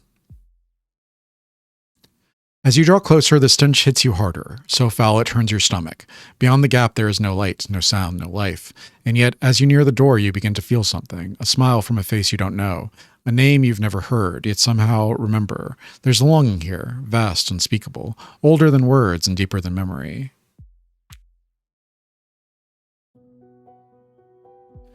The rusted hinges wail as the door creaks open.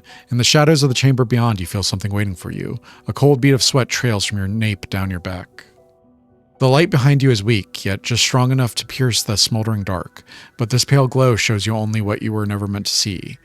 Is it too late to go back? And then, that moment, your foot sinks into something soft, yet threaded with something hard. You do not want to turn your head. Believe me, you do not want to see what lies beneath your step.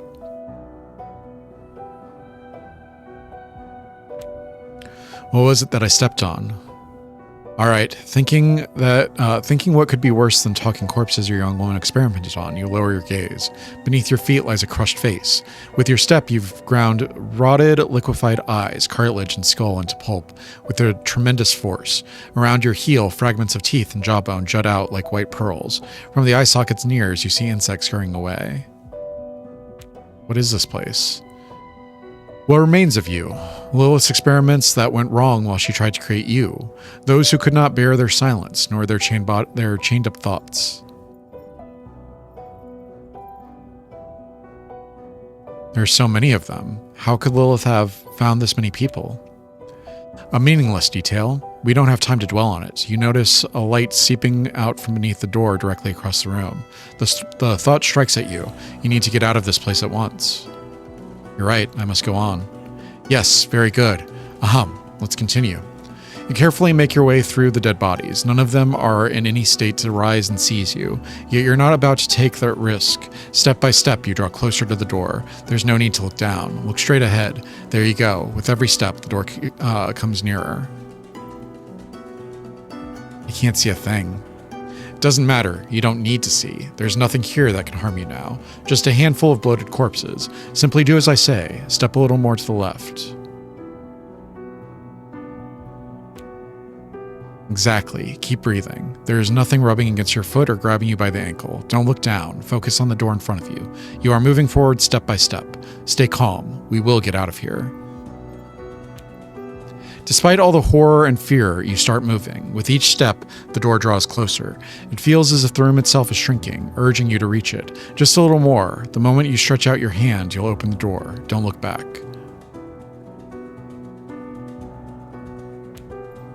This is the best for you.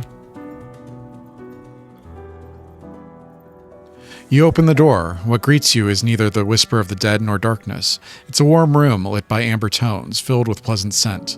A familiar scent. Notes of phenolin dance with the resinous breath of leucine. For a moment your nose stings and your eyes well up. You know the smell. This is how the story goes. The story must be told. I know you knew that. Right in front of you stands an old wooden table. Scattered pages lie around it, along with small alembics and chemical traces. And someone is there, a woman, a very old woman. Her golden hair streaked with gray is tied up in a bun at the back of her head. At the hearth built into the wall, she stirs something inside a glass bowl. She doesn't seem to notice you. You step inside carefully and quietly. The old woman's hunched back is turned towards you. From the counter just to the left of the hearth, she takes a powder and adds it to the mixture. A hiss rises from the glass bowl. The woman waits, then lets out a sigh. What is she trying to do? The desk is covered with books and bottles. She must be quite a skilled alchemist. Among the books is also the journal of the wandering pirate Jurogen. Various bottles stand on the shelves. Most are processed alchemical mixtures. Some are amicid. Some of them I don't recognize.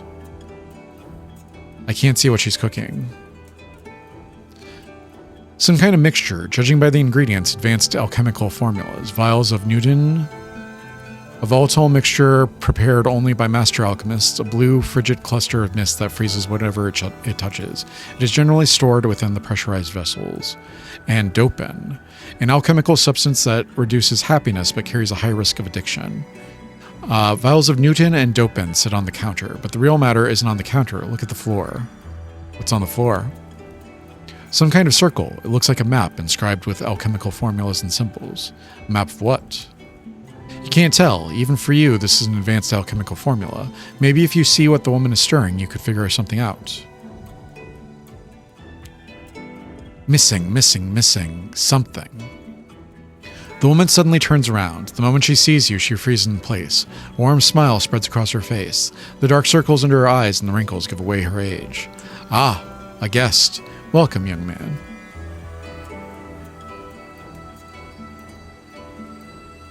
Well, I only wanted to see what you were doing, ma'am. I didn't mean to frighten you. Don't worry at all, darling. Come, sir. She gestures to the chair in front of the wooden table. Thanks, I'm good. The woman tilts her head slightly, her eyes fixed intently on one of the papers spread across the table. Who are you, ma'am? There's no need to call me ma'am, darling. My name is Lygia. What am I doing? I need to prepare a mixture. And? She sets the paper aside and smiles. That same overwhelming familiar scent you noticed when you entered the room drifts from her. You feel your eyes grow wet. And something is missing in the mixture. That's why the dissolution never fully works. All these fluids, formulas, maps, and enzymes. Something keeps going wrong, as if someone had tampered with it. You mean Lilith? No, darling, I mean someone else. Someone who wanders from room to room, trying to cleanse herself of her past. Or maybe someone who, as a child, tampered with her mother's formulas in the laboratory and caused her death. You can't be talking about me. I've never been here before. I had no part in any of these alchemical mixtures. Is that what you think, darling? But isn't that why you knocked on the door in the first place, at the very beginning? The woman picks up one of the blue liquids from the counter and lets it catch the light. Everything here has a piece of you in it, and all of us. Guilt, regret, pains, and death. I only want you to leave some of it behind. What do you mean? When you were seven, how you tampered with your mother's work on her bench, how she later found you and, after scolding you a little, sent you off to bed. And the night of the incident, it wasn't your fault. Your mother's charred body was consigned to the ocean, never found. None of it, darling. None of it was your fault. Ma? A faint whisper slips from your lips. You awaken to an explosive. You awaken to an explosion that shakes the place where you sleep. Bright flames race across the floorboards, blinding you. You watch silently. The flames sink into black waters. Chaos, people running. They say no body was ever found. Later, you understand the flames had been wearing a body all along.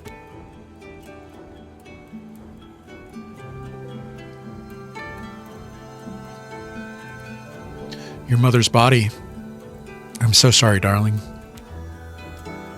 How could you possibly know that? Because that laboratory was mine, darling. I got mad at you that day, didn't I? I'm sorry. You had tampered with my notes. Your hands were covered in powder, dipped into the solution. But that night, I forgave you. It wasn't your fault. I was sleepless, and I never imagined you might have added something to the mixture. But you had. To you, dropping those powders and liquids of different colors into the boiling water and watching them change was nothing more than a game. No, that's impossible. My mother died. They never found her because she was gone. So many, many years ago. I know, darling, I know. You thought I was gone, but I couldn't leave. And I see now I wasn't the only one who burned that night. Because nothing has ever managed to tear the guilt from your mind. You believe that if not for that night, you wouldn't find me here, in this room. That's why I'm here. I wanted to be like you. This work was everything to you. I wanted to make you proud. And you did! That night when I saw you, I was proud of you, darling. Proud that you tried to understand the formulas, that you mixed the colors. A world taking shape in your hands, new and more beautiful. A place that could be remade beyond darkness and absence, where we could begin again. But if you stay here, trapped in this loop, we'll never begin. No. You want to stay in this loop. It's safe here. You know what will happen. You know what waits behind each door. Well, most of the time. Don't get too close to the truth, because there, you'll find nothing but ruin. Then why are you here, Mother? To forgive me? Ah, no, darling. The woman steps a little closer. The scent of beeswax and bergamot fills the air. You feel warm, safe. She gently places her hand against your cheek. I forgave you long ago. I'm here because you needed to forgive me. I love you, Mother. I love you too, darling. Always, in every way. Then you know why I have to stay in this loop, to exist and to remember you. Take me out of this loop, Mother. Take me somewhere I can finally shake off this weariness. What? What do you think you're doing? Do you think that with that tiny brain of yours, you can break this loop? I'm the one who made you. You. You're nothing but a fucked up piece of flesh, do you understand? Without me, what meaning could reality possibly hold? Tell me. Mother, come with me. The woman leans against the far wall. You think you can get out of here? And steps towards the alchemy cabinet. Without me, you are nothing. When I open this door, I don't know what will be waiting for you on the other side, darling, but I know you'll overcome it. Your mother places a gentle kiss on your cheek where a tear has just rolled down. No, I won't allow this. And you step through the open door of the alchemy cabinet to wake up in a new life down by the seaside. What will I find there? No one but you can ever know that, darling, but there will be the truce. When I came to against the wall, the pain in my skull was unbearable. Must have been another foul dream again.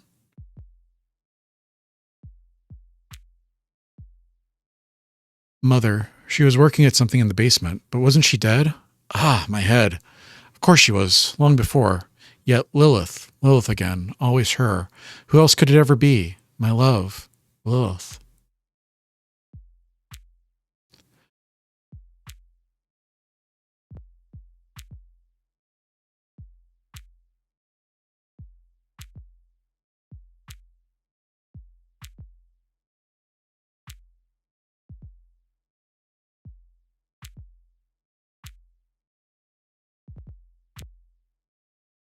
Here was our bedroom once. The sheets lie rotten now. I feared her, Lilith. Mad. Yes, mad. She loved me more than she loved herself. The bed is broken, collapsed. Water drips from the ceiling, gathering here. What? Did someone call to me? Her love was madness, and I knew it would be the death of me.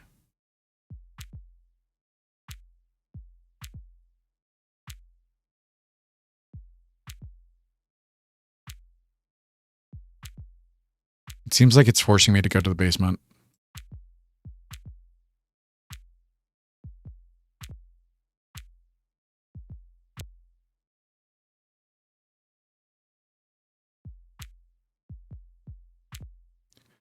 My voice echoes off the stone, her arms hanging limply at her sides, motionless. There's rage in her eyes. Lilith, my love. She doesn't answer. Not sure she hears me. From the slit in her bare face, shaped like a mouth, black fluid drips out. It spills to the floor. Lilith, is that you calling to me? My love, where are you?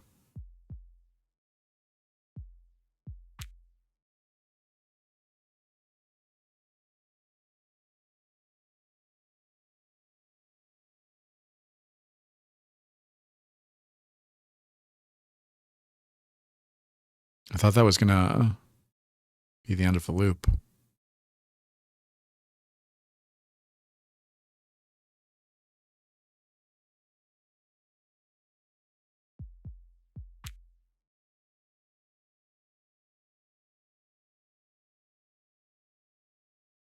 All right, so we got the attic. We got Clara A and Clara B. Which one is this? Dead's room? Oh, that was the corpse room. Yeah, I got it. Head back to the white room. Will this just take us through to Mother?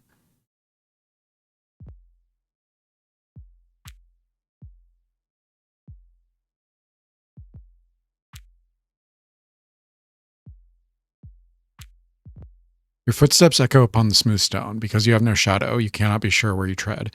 Feels less like walking and more like gliding. This feels horribly wrong. Yes, because we weren't meant to be here. Your story wasn't supposed to continue this way, but we can easily fix that. Anxious? No, it's just that we weren't supposed to be here. There's nothing to keep the story flowing here. No plot, no character, no rhythm, no object. This place is completely empty. There is nothing to narrate here. Your footsteps echo upon the smooth stone. Because you have no shadow. Yes, there truly is nothing here, a void without a beginning, a restless nothingness that cannot be digested even in memory, stagnation. That is precisely why we must leave here. The only thing that matters now is reaching the door. How come I must know? Know what? That behind that door there aren't more doors, and behind those more still, and behind those yet more. This is an endless labyrinth. You can't, and all you can do is hope. I can get out of here. I will see the waves of the sea and feel the winds caressing my face once more. Absolutely. Now place one foot before the other and let's leave this place. Yes, exactly. You reach for the door, you open it and step through to the other side. It's that simple. You leave behind the empty, meaningless room that never should have been. The story flows again, just as it was meant to. This also takes us to Mother.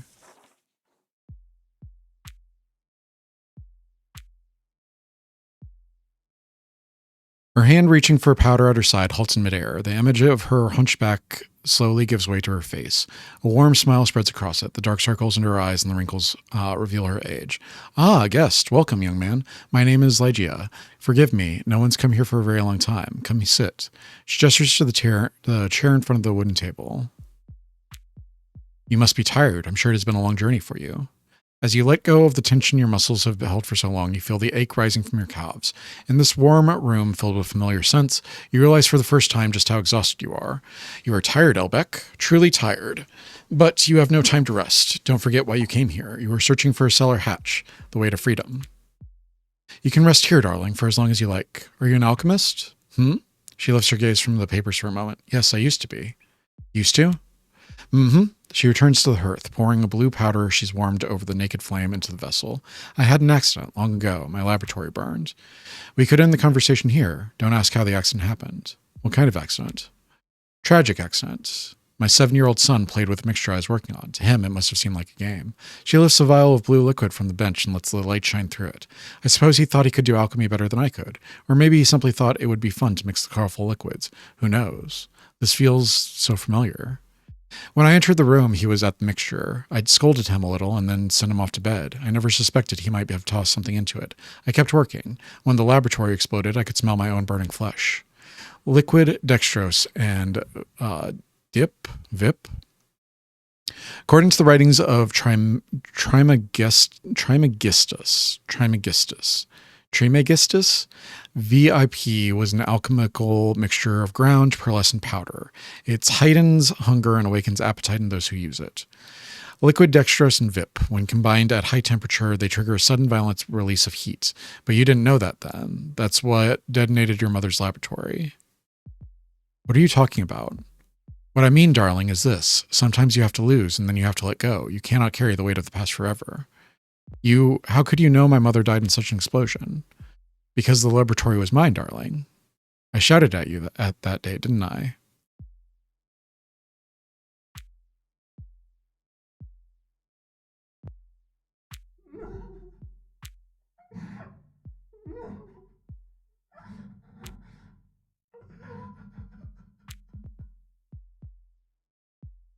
Then you know I have to stay in this loop, to exist and to remember you.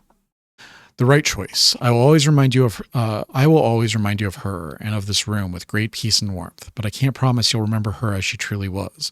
She takes us dangerously close to reality. I can't risk that. Will I not remember forgiving my mom? At least let me remember this. There is no other way. For you to live, your mother must die. It has always been this way, and it always will be. I understand. Then you must go on, darling. If that's what you choose to do, I'll always be here, each and every time. The woman walks towards the door on your left. She cracks open the door of the alchemy cabinet. A warm breeze stirs your hair. She places a small kiss on your cheek, where a tear has just rolled down. I hope you find what you're searching for out there, darling. The moment you step into the alchemy cabinet, you fall into an endless void. Warm winds coil around you, and once again you find yourself wondering when you'll finally strike the ground. I'm falling again. Was this how it was meant to be?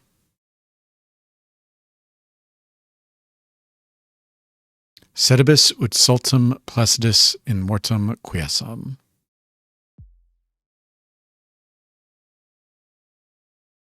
Perde 3, 65I.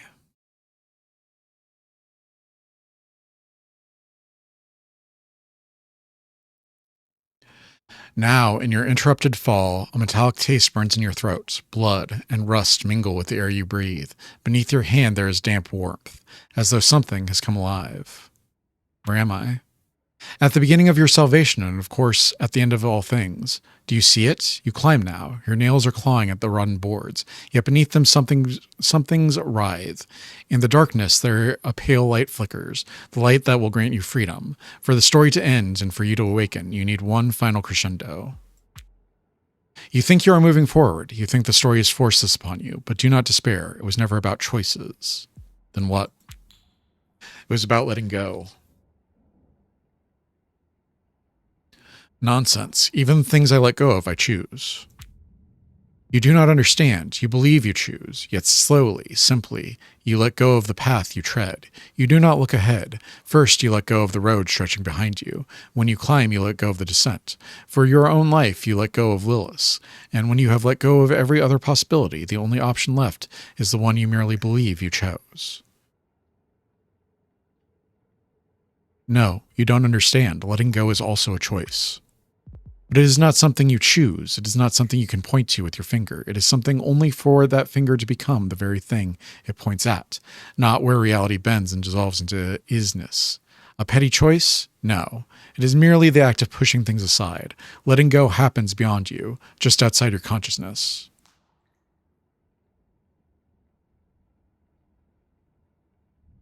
And what becomes of what I let go, the things I push aside? The things you let go of rise behind you.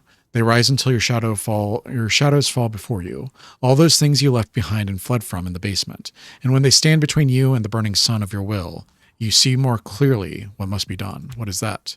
To move forward, to let go of more, to move toward the light that shimmers ahead. There, truly, only you will remain. You crawl across the rotting boards that resemble living flesh. The pale light in the darkness grows even stronger. At last, its edge takes the form of an arched doorway. As you cross the threshold, the light sears your eyes, and then you find yourself inside the house, again, the house where you once waited in the rain at the door, where Lilith insisted you eat, where you believed your memories alone kept standing. But this is not that house. This is the remnants of it. Everything is paler, grayer. The cracked walls have partly collapsed, their beams jutting out like bones from a broken limb. The windows quiver like taut skin. And right before you, upon the table bathed in silvery moonlight, lies a body. Around it, in the chairs, sit three figures, three familiar people: a young woman, a corpse cut below the waist, and an old woman. Ah, right on time. Come then, boy. Come then, golden boy, come. We have kept the finest part for you. What are you doing here? And who's that on the table?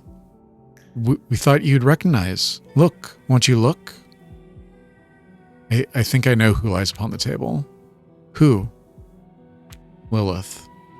Bullseye, golden boy. Spot on. Knowing you would come, we saved the finest part for you, her heart. You, mother, what have you done to her? What did we do? Oh no, golden boy, we did nothing. She was here when we came. We were only hungry, thought we might eat. Peace for each of us, if you see what I mean. Let the car pass. I don't understand. This never-ending search in the depths of meaning and memory, hasn't it always been what pulled you along? The answer you seek waits upon the plates before them. Get closer.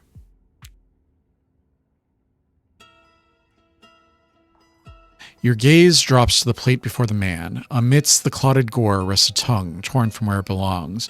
It seems like across its surface lie words scrawled in dried blood. We had another part in mind for you, but it seems like Lilith left nothing unsaid, unlike you. Would you? He jerks his chin towards the tongue on his plate.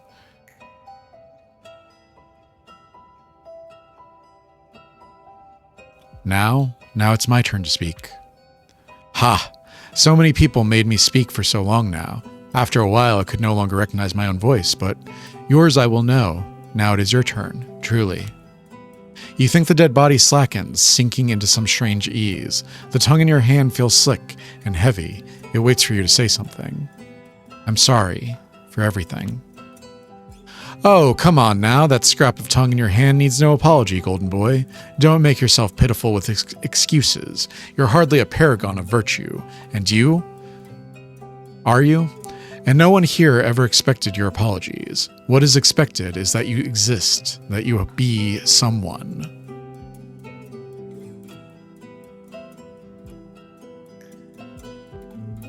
When I left you in that room, I thought I had done this already. His fallen chains clash as his arms jolt, the sound echoing off the rotting walls and spilling at your feet.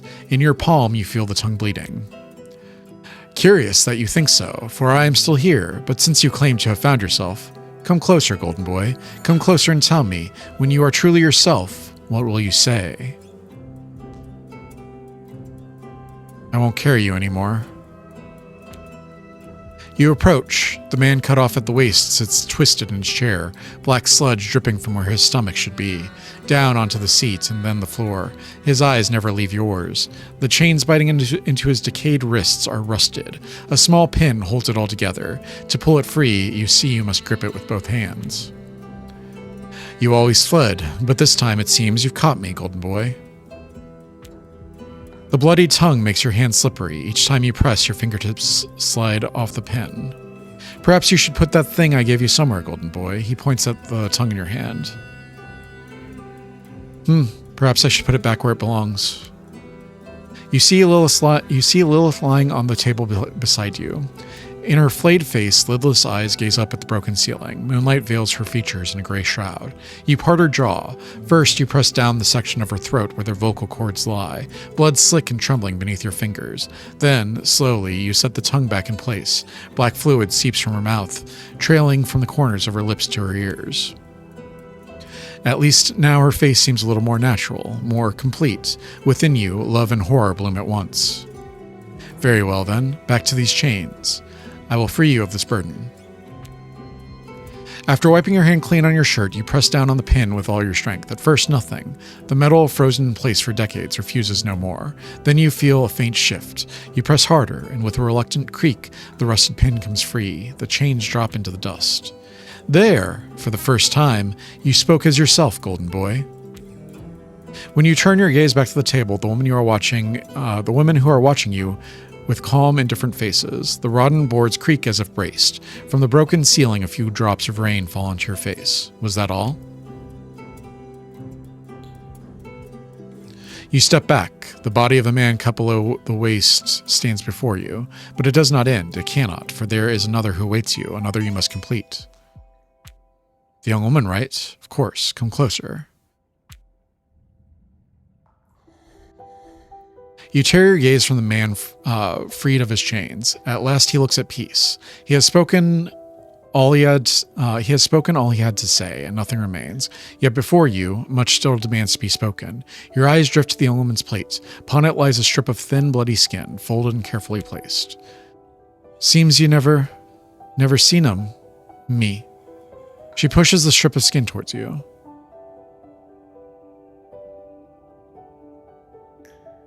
But this is your face, right? I think so. My face, my body, changed so much I don't know what's mine anymore. You? How do others know you? With trembling hands, you take the folded skin she offers. It is heavier than you expected and still warm. You slowly unfold it. It resembles a mask, peeled from Lilith's face. Empty eye sockets stare back at you. I couldn't love you as you were. I'm sorry. The young woman reaches out her hands. Her long, skeletal fingers graze yours.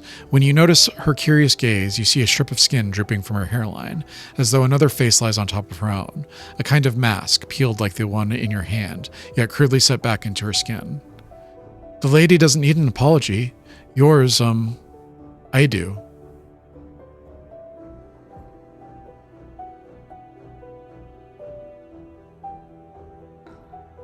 Now I'll know you. Remove the mask from the young woman's face. You step closer. As your hand reaches toward the skin stretched from her chin to her hairline, the young woman flinches just for a moment, yet her eyes never leave yours. Her expression remains fixed as though carved into place. Will you like what you find?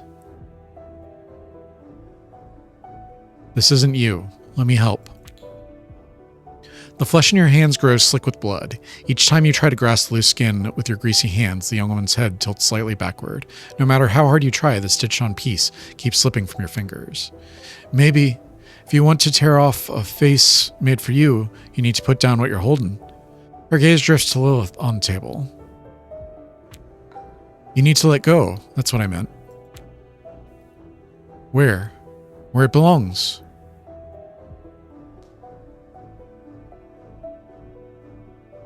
Lilith should have at least one face I can look at least after her death.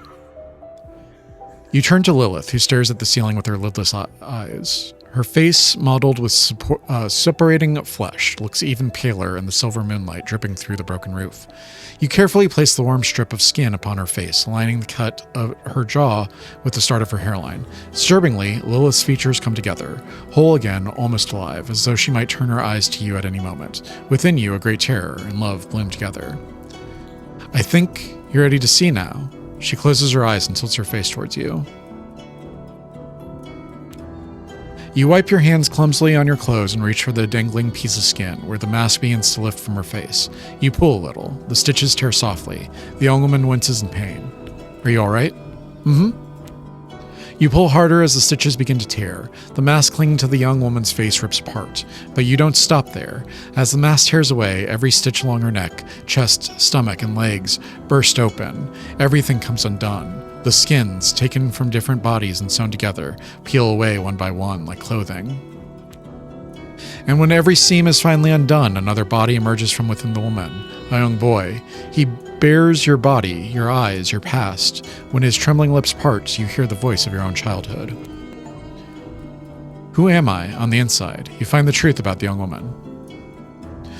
Do you know who I am? Yes, I know who you are. You sink to your knees and hold the golden-haired boy. As your hands touch his back, you feel a hole. His trembling stops. He is no longer afraid. You glance at those around the table. The eyes watching you seem unaware of what has just happened. Each fragment takes its time to settle into place. What you fled from now stands directly before you, dissolved, fractured, torn apart and ruined. Was it always meant to be this way? Will it always remain so?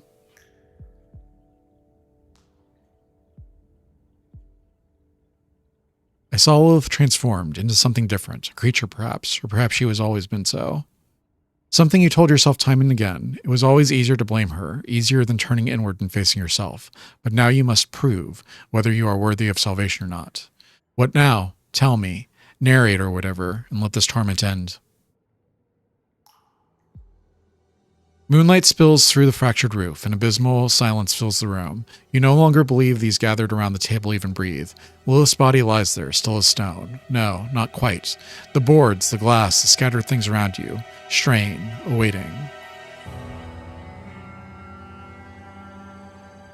I hope in the end you can forgive me for everything.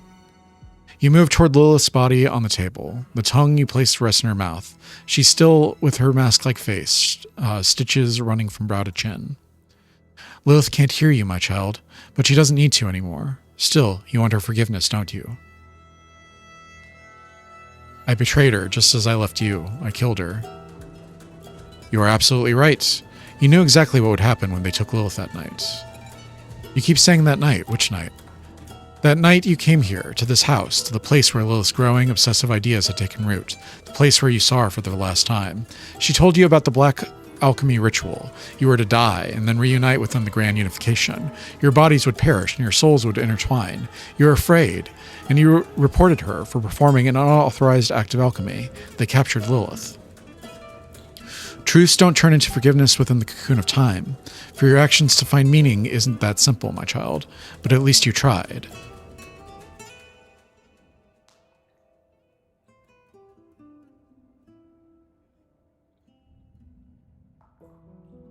Perhaps Lilith needs to be completed. She or you? At this point, is there any difference between the two? The memory of her that lingers in your mind will at least come to an end. The wood creaks one last time, then silence, stretches. The floor beneath your feet stirs faintly like a living membrane.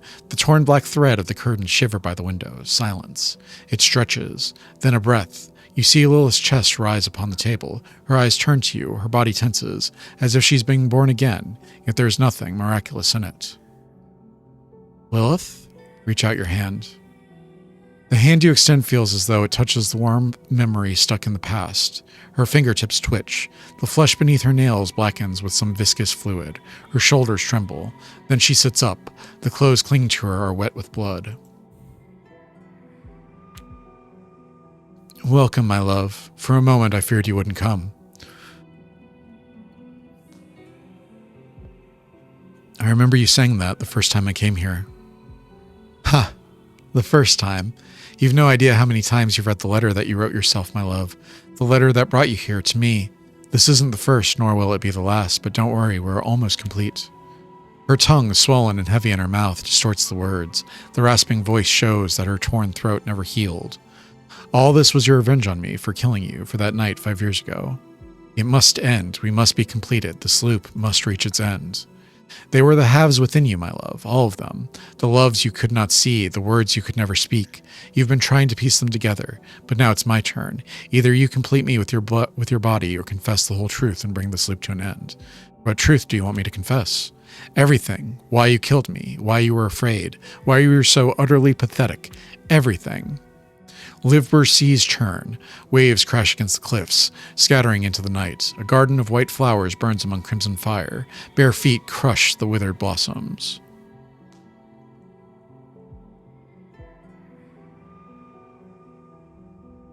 I was afraid to love you, because I didn't want to lose you like I lost everything else. And look where that fear has led us. You feared to love, even while you were loving me. Look at me. Look at me. Look what it's done to me. I have no face anymore. She screams, yet because the tongue you placed in her throat does not sit right, her voice resembles that of a creature not of Gaia. Her voice echoes off the rotten planks. The air escaping her lungs mixes with the black sludge in her mouth. The droplets splattering onto your face are warm. The skin barely clinging to her face shifts with the force of her scream. The piece of flesh covering her forehead droops loose. I never wanted this for you. What didn't you want? My death? Too late for that, my love. I remember something, sometimes, in the mornings, when I had to leave the bed and go outside, leaving you alone. I felt a vast emptiness in my heart that grew with every step until I came back to you. Now I wonder, will I feel it again, after our reunion? This creation you keep speaking of, the one in your letter, the cause of all this, it never existed, Lilith. The creation, you mean a child, don't you? Tell me the truth, Lilith. You think Lilith smiles, until you realize how this is possible. She already braces herself against the edge of the table. Dark veins run from her shoulder to her thigh, like dried muscle strands. She grips her damp, crimson dress, tears her skin apart, and parts her legs. Welcome home, my love, to your first and final home, inside me. All this was your revenge, it always was, wasn't it? No, it was my love for you. Moonlight pours over Lilith's body, her legs spread upon the table. The face you forced back onto her skin hangs loose at the edges, ready to fall. Her eyes never leave yours. Then, between her thighs, something flickers into view, then vanishes. Some kind of smoke, gray, black. It rises from between her legs, thick and viscous, a muddy liquid moving with it. The wind stops. Something crawls into the world. Lilith's rage for you is taking form. The creation. No. Her love, that's what she called it. You heard her, too. It's love. A love beyond the borders of the material realm. A love so magnificent. The smoke coils upwards. A newborn storm. A whirlwind. It surrounds you, fills the room. A metallic taste coats your tongue. Your breath shortens. Lilith's love begins to fill you. Yes. Your vision darkens. You feel it, don't you? And in the end, a voice. Tell me, my love. Once we speak of this, there will be no turning back, so tell me, do you wish to remember your past, or to see the truth? I want to see the truth.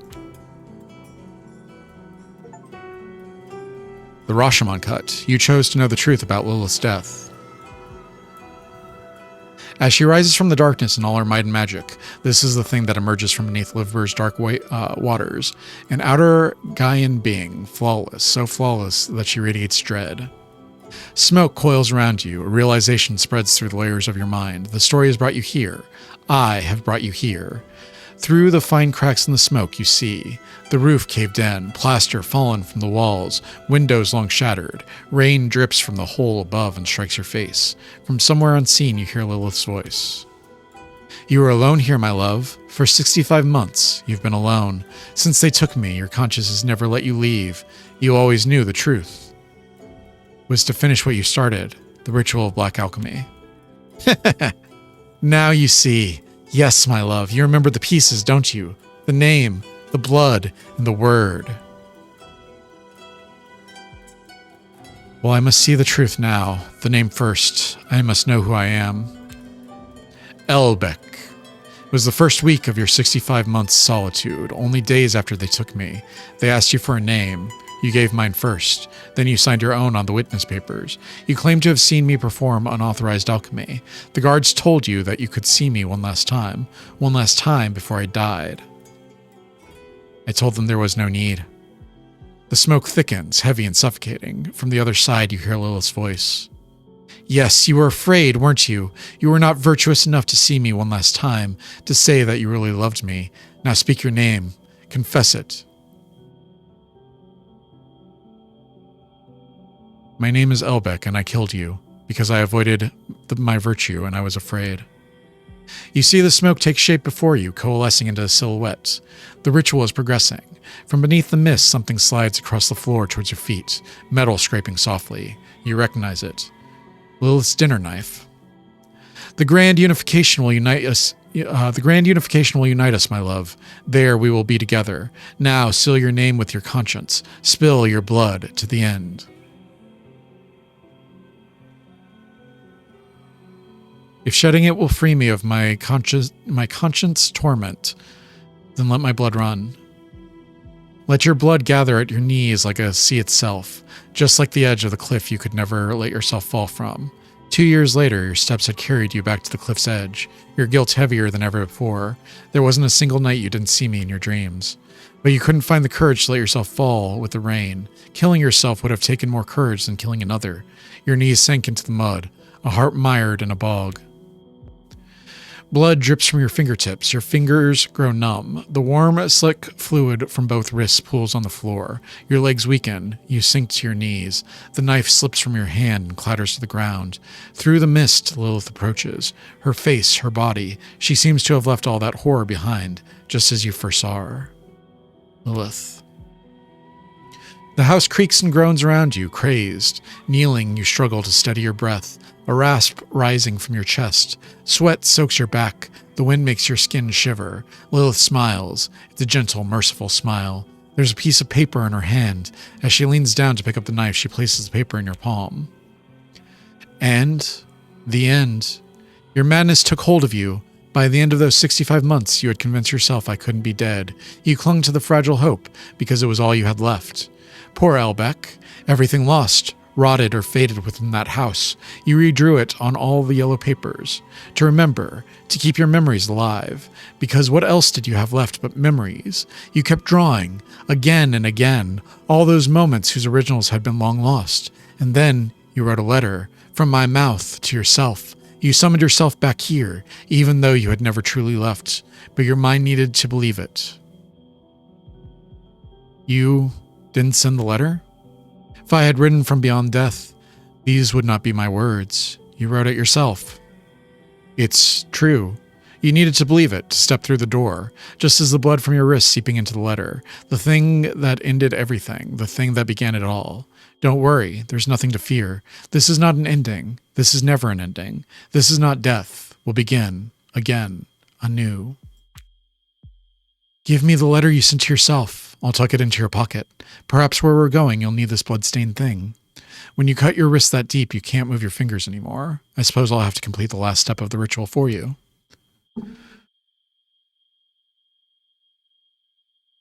The smoke rises, thick and heavy, like a fluid that once spilled from Lilith's throat. It wraps around you. You stand within the storm. Your memories whirl through your mind, shattering against the fragments of your awareness.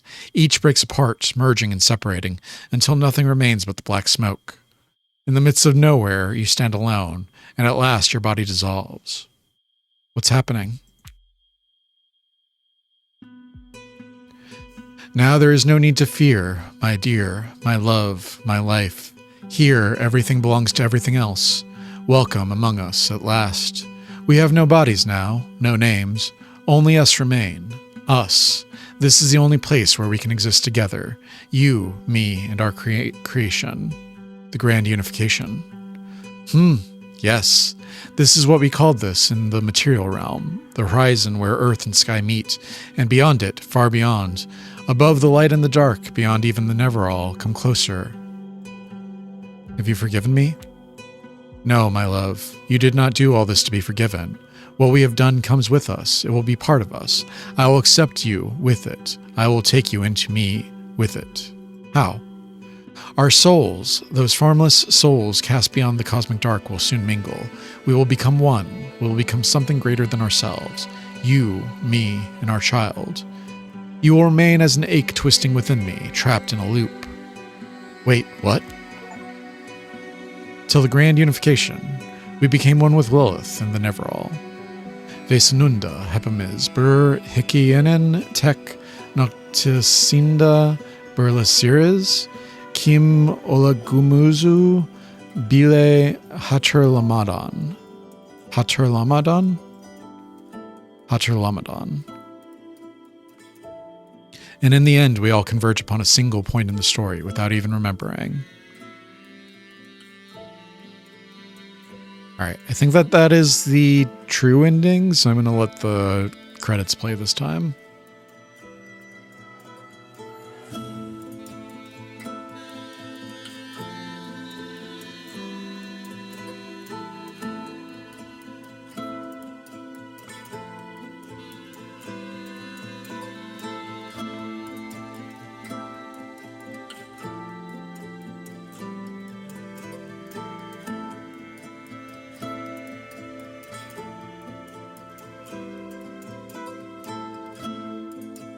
All right.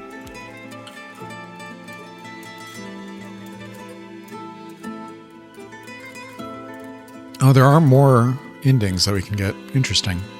All right, I'm going to stop it there.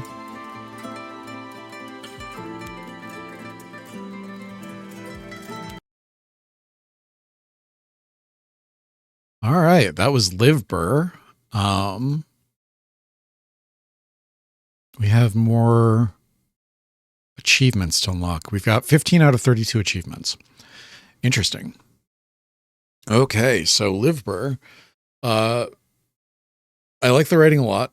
Very intense. The music is very loud. The sound effects are very loud. I like the twist. I felt like it was a good twist. It was well written. It all led up to something. It has that classic like survival horror writing where it's like, yeah, the main protagonist is just torturing himself with his memories, but it also feels like it feels real.